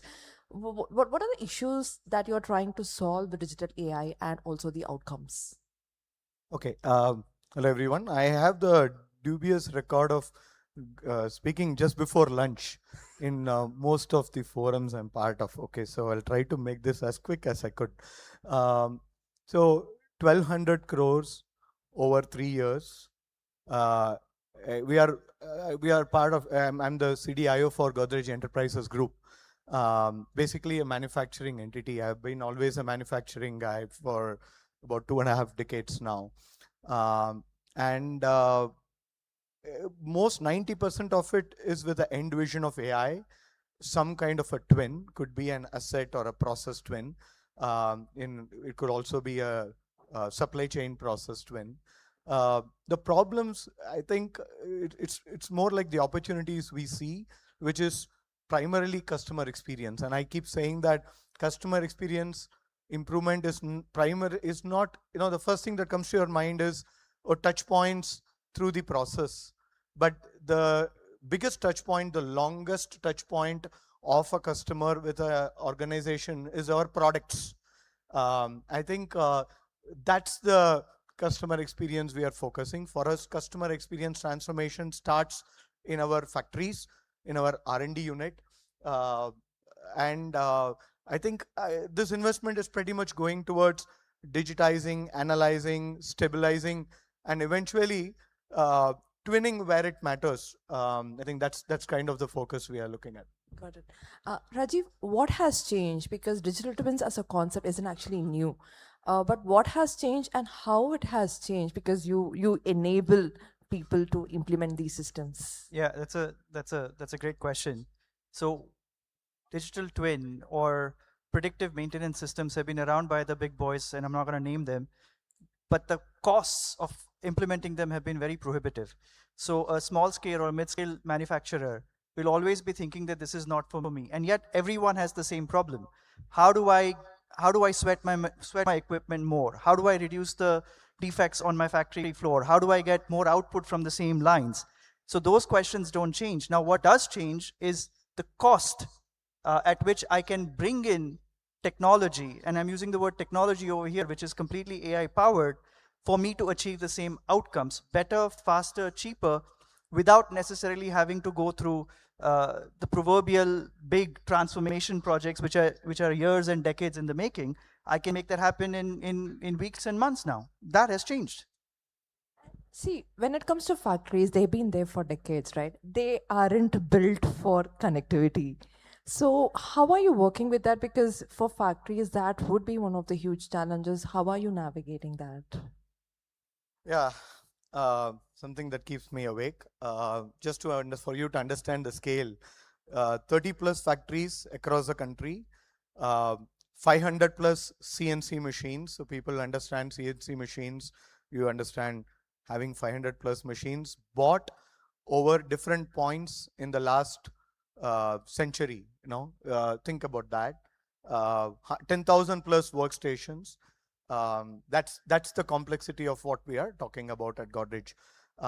And it is not feasible for us to just go with a rip and replace approach to say that, you know what, I need automation here, I need end-to-end visibility, so let me do a capex investment and plow in a lot of dollars to get new machines. That doesn't work. So we do a two-pronged approach. Number one, we look at category A machines, which are, let's say, high cost, critical to the process, usually having outages. We have categorized some category A type of machines. Even there, some of them are, let's say, new age. Some of them are little more traditional. We go with very tactical sensorization, let's say PLC tipping, techniques like this that eventually has a cloud gateway and pushes let's say, the entire end of the day time series data onto the cloud, which we monitor. We combine that with new age machines that, of Can course, you be less technical, because for the larger audience, maybe we can just keep it less technical. Yeah. So for the machines that are not natively sending data about their health, we put a patch on top of it that would send the data. Like we have the health patch these days, so pretty much like that. That's what we do, which is very low cost. It's not capex. It's not even heavy. But when we started doing that, we kind of, then a new world opened up in terms of OEE improvement at the factories, to say that, look, in terms of my operating efficiency, where are the bottlenecks? What is stopping me from, let's say, hitting even a 80-85% OEE? The reported OEE was 90%, but in reality, it was actually 40%, because manual records always have a bias. When you then do systemic records, then you get to know a lot. In some cases where they are not category A, we have gone with a very simple microcontroller based approach, where we just capture spindle runtime, which is the runtime of a typical CNC or a press tool or something like that. That is just for us to understand the utilization of the machine to the extent we could. The ROI, in terms of rack and stack of ROI, it's the category A machines that matter across the factories, rather than saying that, oh, in this factory, I'm going to do end-to-end automation. That doesn't really work practically. Yeah, that brings me to ROI, right? Because the biggest question in AI right now is ROI. So where should we invest and not invest if we are thinking about an ROI in a smart factory or a digital twin? You said not technical. So let me just introduce a few multivariable calculus on how to figure out which. I'm just kidding. I'm just saying that if you have enough variability, either in terms of the lines of the number of lines you're operating in the same factory, or the diversity of the factories, or even if more factories of similar machines, if you have more number of variables that can be tuned, that's a place where you can invest in automation. Now, I know you asked a question, but it's a very deep question. Everyone should be investing at the very least in what Vijay was saying earlier on, making sure that you're collecting the data. That's the basic language. I mean, if you have no data, you have no insight.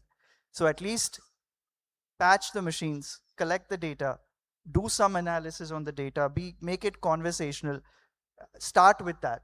And then you can go up to the automation. I mean, you can go up the maturity stack both from how technologically mature you are, but more importantly, how organizationally and culturally mature you are in utilizing the technology. Does it mean everybody should automate it? So that was where I was coming from. When you think about a digital twin, everybody wants to automate end to end. Does that even make sense? Should anybody even do it? If it makes sense, yes. Let's say your Amazon calls it surgical automation. We call it surgical digitization. At the end of the day, it's automation combined with, let's say, data capture, analysis, and then feedback to the process itself.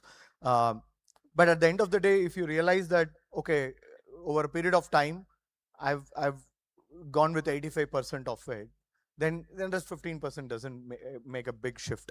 But then that automation will bring the much deeper need, which is traceability.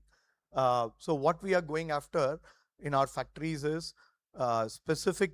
You talked about Factory 360. For people who don't know, Factory 360 is our homegrown MES, because we had 30 plus factories operating across 6 different industries, 14 business units. We are as complex as it gets. We make B2C category white goods, we do B2B type goods, we do industrial projects, solutions. It's very complex, very different. That's such a heterogeneous play required a very homegrown, customizable, flexible solution. That's our platform approach, modular cloud-based platform approach to the entire factory digitization at Godrej.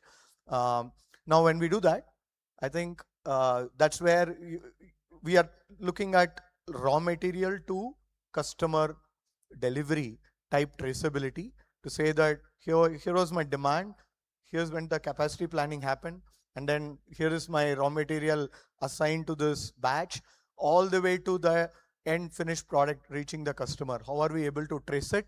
And we are actively working towards automobile sector type recall in case of potential predicted failures in batches and so on. So that's kind of the angle we are going after.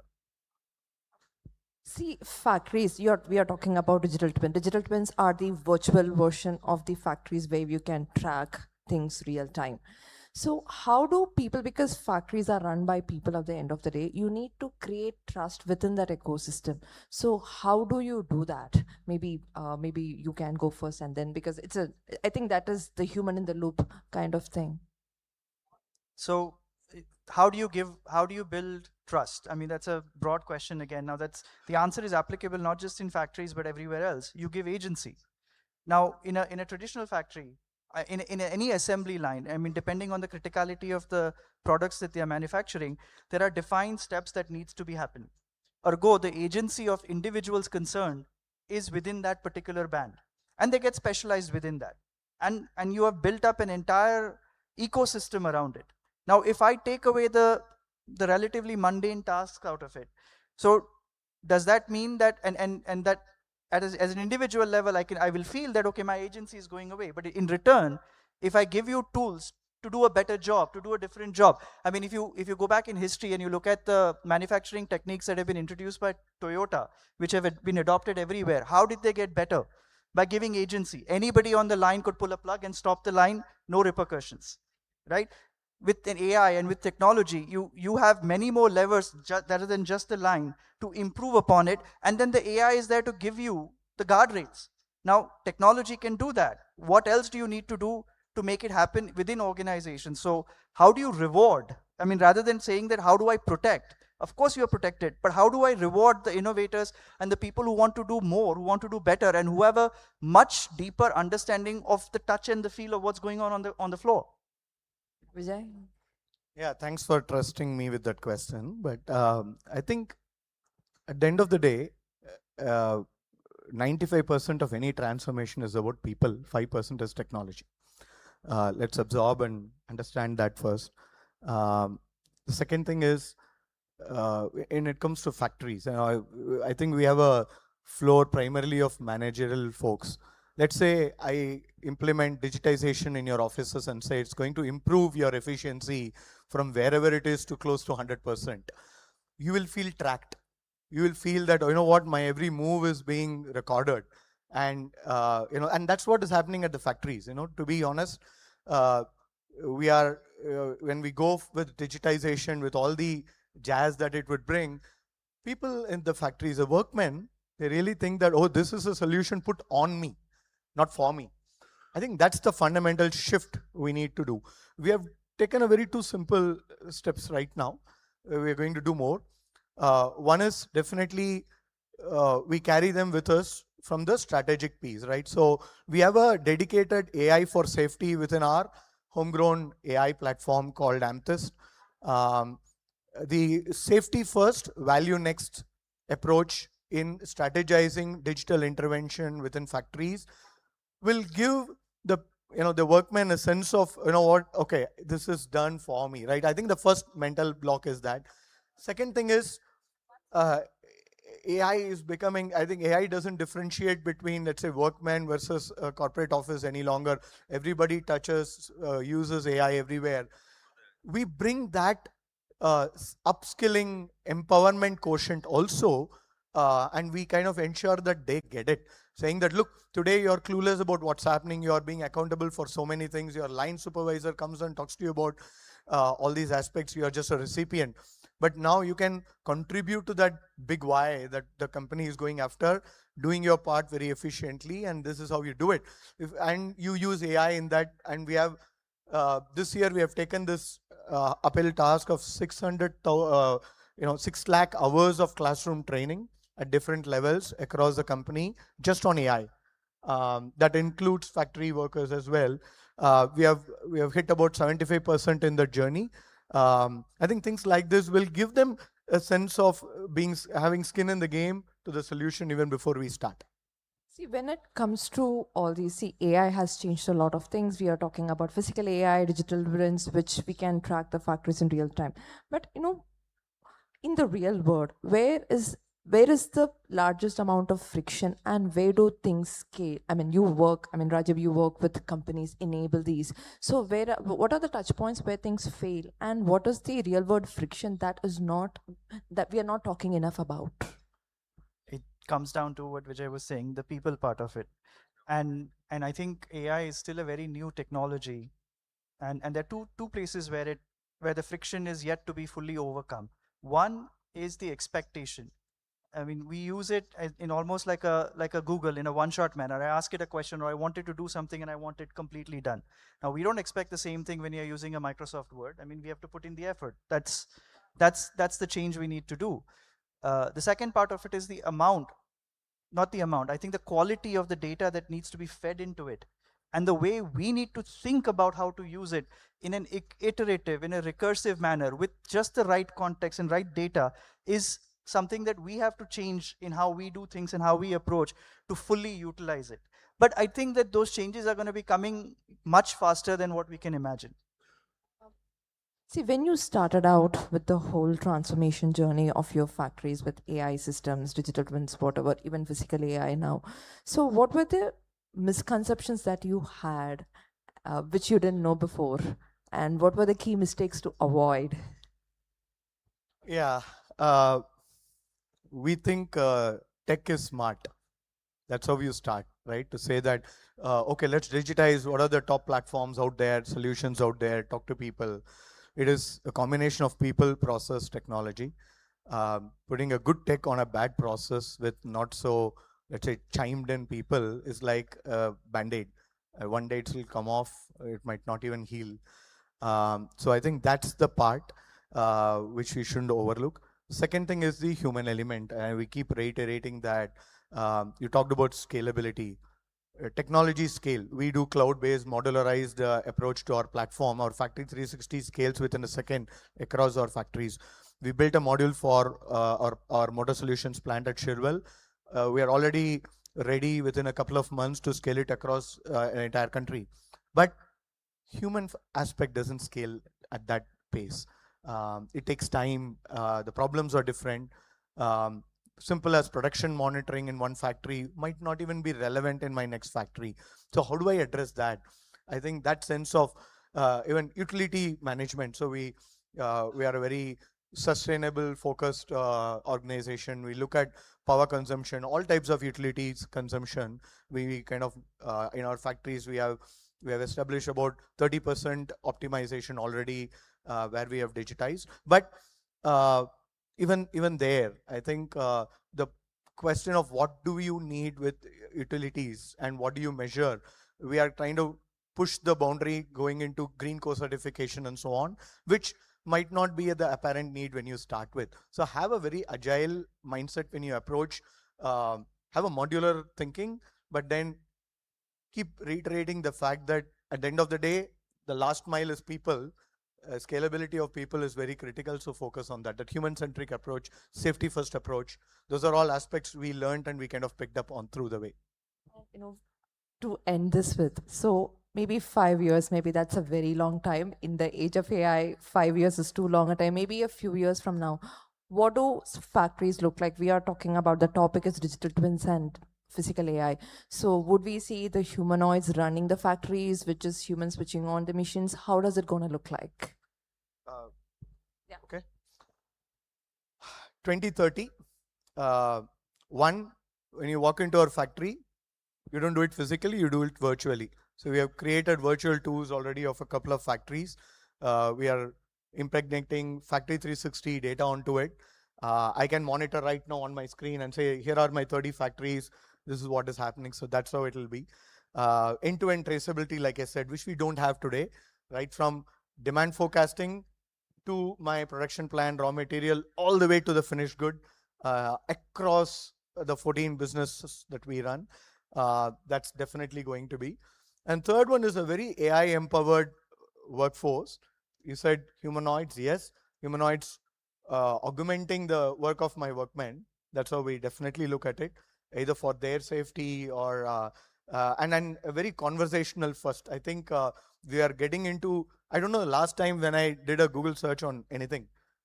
It's about conversational, very, very directed ask that I seek inputs. And that's going to rub onto every part of the enterprise world.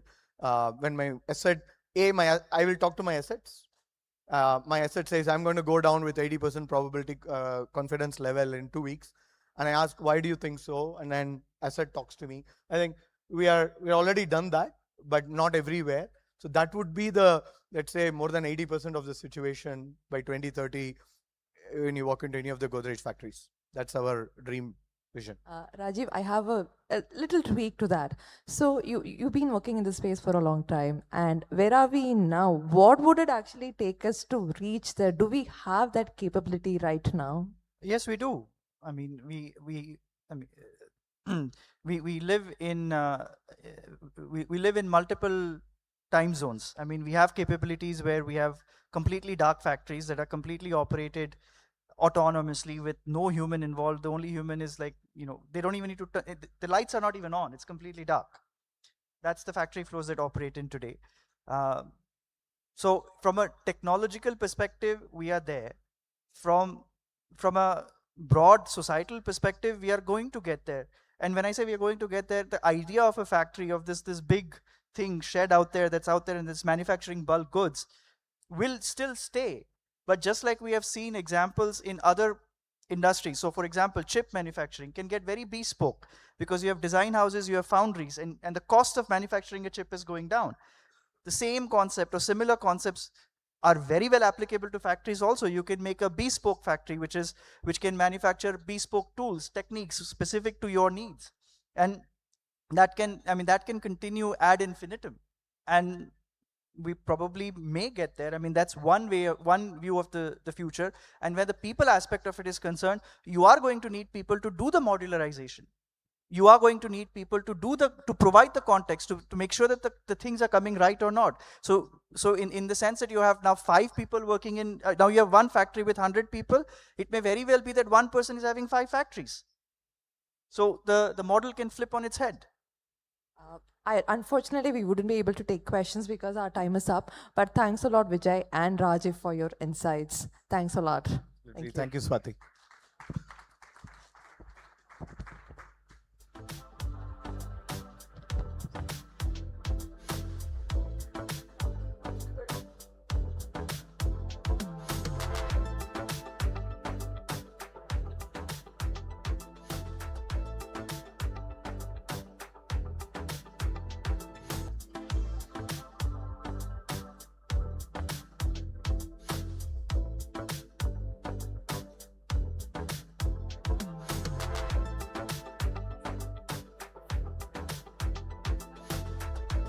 Thank you. Thank you so much, Rajiv. Thank you, Vijay. And thank you, Swati.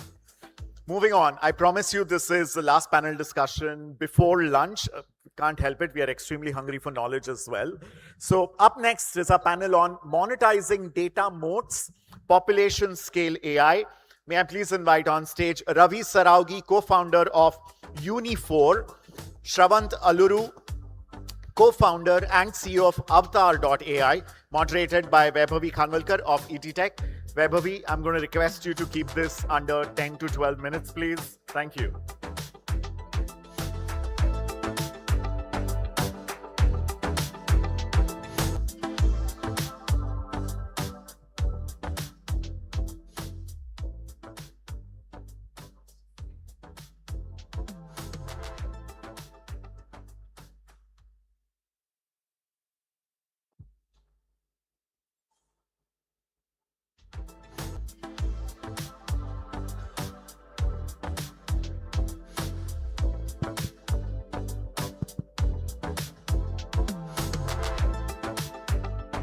Hi everyone, good afternoon.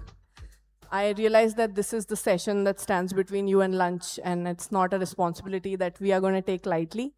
I'm very glad to have Ravi and Shravant here with us. We're going to be discussing something that's very important, very pertinent to the AI conversation that we've been having for the past 2 weeks almost, which is the data.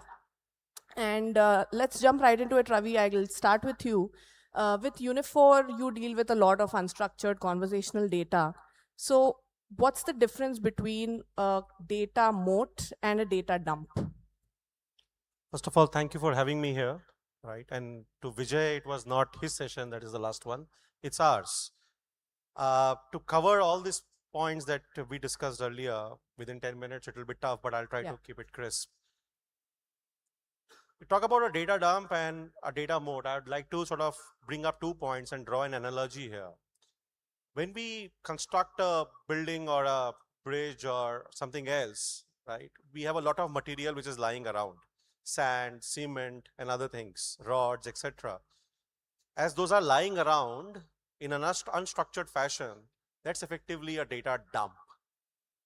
Now you start putting the foundation, you start putting the pillars, and you start sort of putting a structure around it.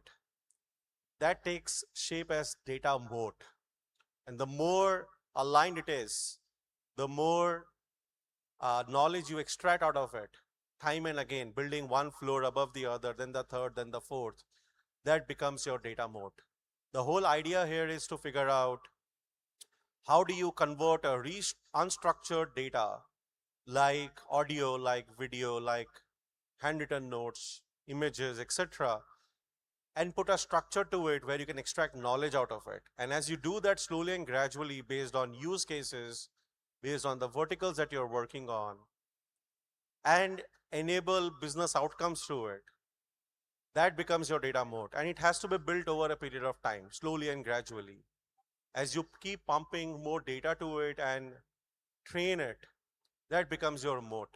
And different enterprises, different use cases, as they go through that cycle of building knowledge slowly and gradually on top of it, that becomes your moat. Data dump is a here and now situation. Data moat will take years to build. That's the difference that we play with. Right. Thanks, Ravi, for that. That's very insightful. And Shravant, I'll take you up on this. Data moats. Now, of course, you've been in the industry long enough that you know how important it is to have very refined and specific, contextually specific data as well. And now we're also talking about population scale AI, something that we're building for the next 500 million users. So how do you use your data moats to be standing out in building for the scalable tech? Yeah, just to maybe frame this a little better, I don't think data is the moat. I think the moat is actually the learning velocity that you can compound, like Ravi was referring to, from data, right? And so data dump versus data moat, I completely agree with the way you framed it. But coming back to your question, I think if you were to really think about how does this moat convert into a compounding intelligence that doesn't let you reflect yesterday, which is what data usually does, but instead make decisions tomorrow. The real gap that you need to bridge is compounding intelligence coming out of that data. And I think at a population scale level, if I were to really think about, say, India as the population to be addressed, you need low latency, you need cost efficient models, you probably need low literacy friendly intelligence, which means multi-dialect, which probably also means at some level voice first rather than typing prompts like we can in Bangalore. So elevating there, I think we can actually use the human in the loop density that India has, driving towards a compounding intelligence from that reinforcement learning feedback loops. And that's honestly what I think would be the data moats at a population scale. Wherever if I can add a point here, and Yeah. that's an important point because Unifor transitioned itself from a pure play conversational AI company to a full-blown enterprise AI company, and we talked about voice first. It's important to understand the difference of a voice first from a perspective of converting voice to text and really extracting the meaning out of that text. I'll give you an example as a layman here. When we say, let's schedule a meeting at tomorrow 5 p.m., that's a nuanced input to a system which can easily understand what needs to be done. But when we talk about India and enabling AI for the next 500 million user interface and a voice first input, look at how we as Indians would speak the same thing. We'll say, kal sham ko baithte hain. Or we'll say, kal kaam band hone ke baad baat karenge. Or we can say, pump वाले को पैसा देना है, वो जो शर्मा जी के घर के बगल में वाला पंप है. Same thing in multiple different ways. That's how Indians would speak, right? And to extract that as an input, just merely converting voice to text would not give that result. Understanding that context becomes very, very important. And that's where I think the difference would lie in enabling that moat of data. So how far are we from that context reaching right now? Is that something that's achievable currently by the companies? Is that something that they have realized that there's a layer of nuance there, or is that something that's a little bit far away still? Well, if I have to, align that with how we have adapted to a SaaS ecosystem in the past, when SaaS is looked at as a tech framework, we expected humans to adapt to the technology. With the current version of AI, and as it is improving by the day, the benefit is that for the first time in the history of human evolution, we are seeing a technology which has the capability to adapt to a human interface rather than other way around. So if I have to sort of call out, are we ready? We potentially are, and it is only improving by the day. It's the whole aspect of how we structure that data. How do we train that ecosystem? And the better we train it, better is the output. And that's the framework that needs to be sort of sorted out. But is the technology ready for it to be trained? Absolutely, yes. Understood. Now we have to wrap this up quicker than we wanted, but we've tried to touch on as many points as possible. But before I let you both go, I do want to know if there is any data mode do you think that Indian companies are sitting on and ignoring right now, which would potentially be very beneficial to them? Shravant, maybe you can start off. Sure. I think honestly, once you embed data into a operational workflow, right, it elevates from being a storage of data to something that can actually drive compounding intelligence. And if you look at India today, we're probably running US healthcare revenue cycle management out of India. We have large BPO and services footprint. So there are already multiple production scale operational workflows where human in the loop density is high and human in the loop quality is paramount. And if you could at a population scale convert that into, say, a compounding intelligence, I think that will probably augur quite well. And the second I would say is we don't need Einsteins to solve all algebra equations. So the way it will probably work out is these domain specialized workflow and task oriented intelligence units will become small, hopefully driving affordability to a farmer kind of a use case like Ravi was trying to allude to. And in that process, having operational workflows and humans in the loop and having that compounding happen at scale, like Ravi said, over time, would probably be a big win moment for India. Ravi? Vaibhavi, from what I see working with multiple different large enterprises globally and enterprises in India, I think the benefit that Indian enterprises bring to the table is scale, but also the ability of Indian enterprises to extract knowledge out of that information that they are sitting on would be very, very important. And that would be their moat. I'll give you an example here. Let's take a banking institution. They have tons of data in terms of video, audio, handwritten notes and other things, images. For example, a person who is a consumer of this bank in a rural area, what word they use to agree to take a loan from them, or what silence mode they use. When they are thinking because of suspicion, or are they thinking because they are thinking if they have to take that loan or not? That's a data point. If they are asking a certain question or nodding their head, as Indians, we have a very interesting way of nodding our head. This means no, and this means yes. And at times in different states, it's other way around. That's actually a data point for us. The whole idea is that how do you extract that as a banking enterprise, use all that knowledge, and then create a moat out of it, which then you can bring that as an IP for yourself and use that IP to then resell it in the market. Right? And that's the revenue generation opportunity that many of these enterprises would have across multiple use cases. You can take revenue cycle management, claims, underwriting, KYC, loan origination. You take any vertical. Today, Unifor operates across 13 different verticals. And across each of those verticals, we may have about 100 different use cases, which can be deployed across a bank and insurance, airline, hospitality, etc.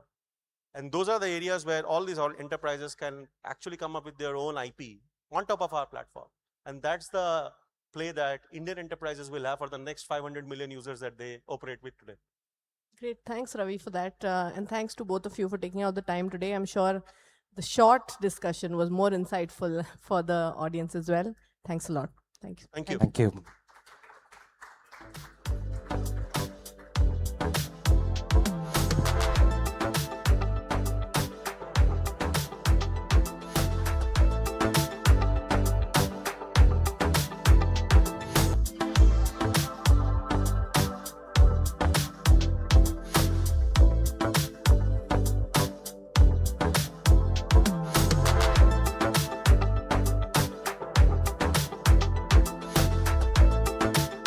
Thank you, Ravi. Thank you, Shravant. With that, ladies and gentlemen, it's time for a short Power Pack lunch break. Hope to see you back by 2 o'clock. Don't forget to stop by at the BYD booth. Check out the BYD C Line 7 and the ET booths outside. See you all very, very soon. Have a good lunch break.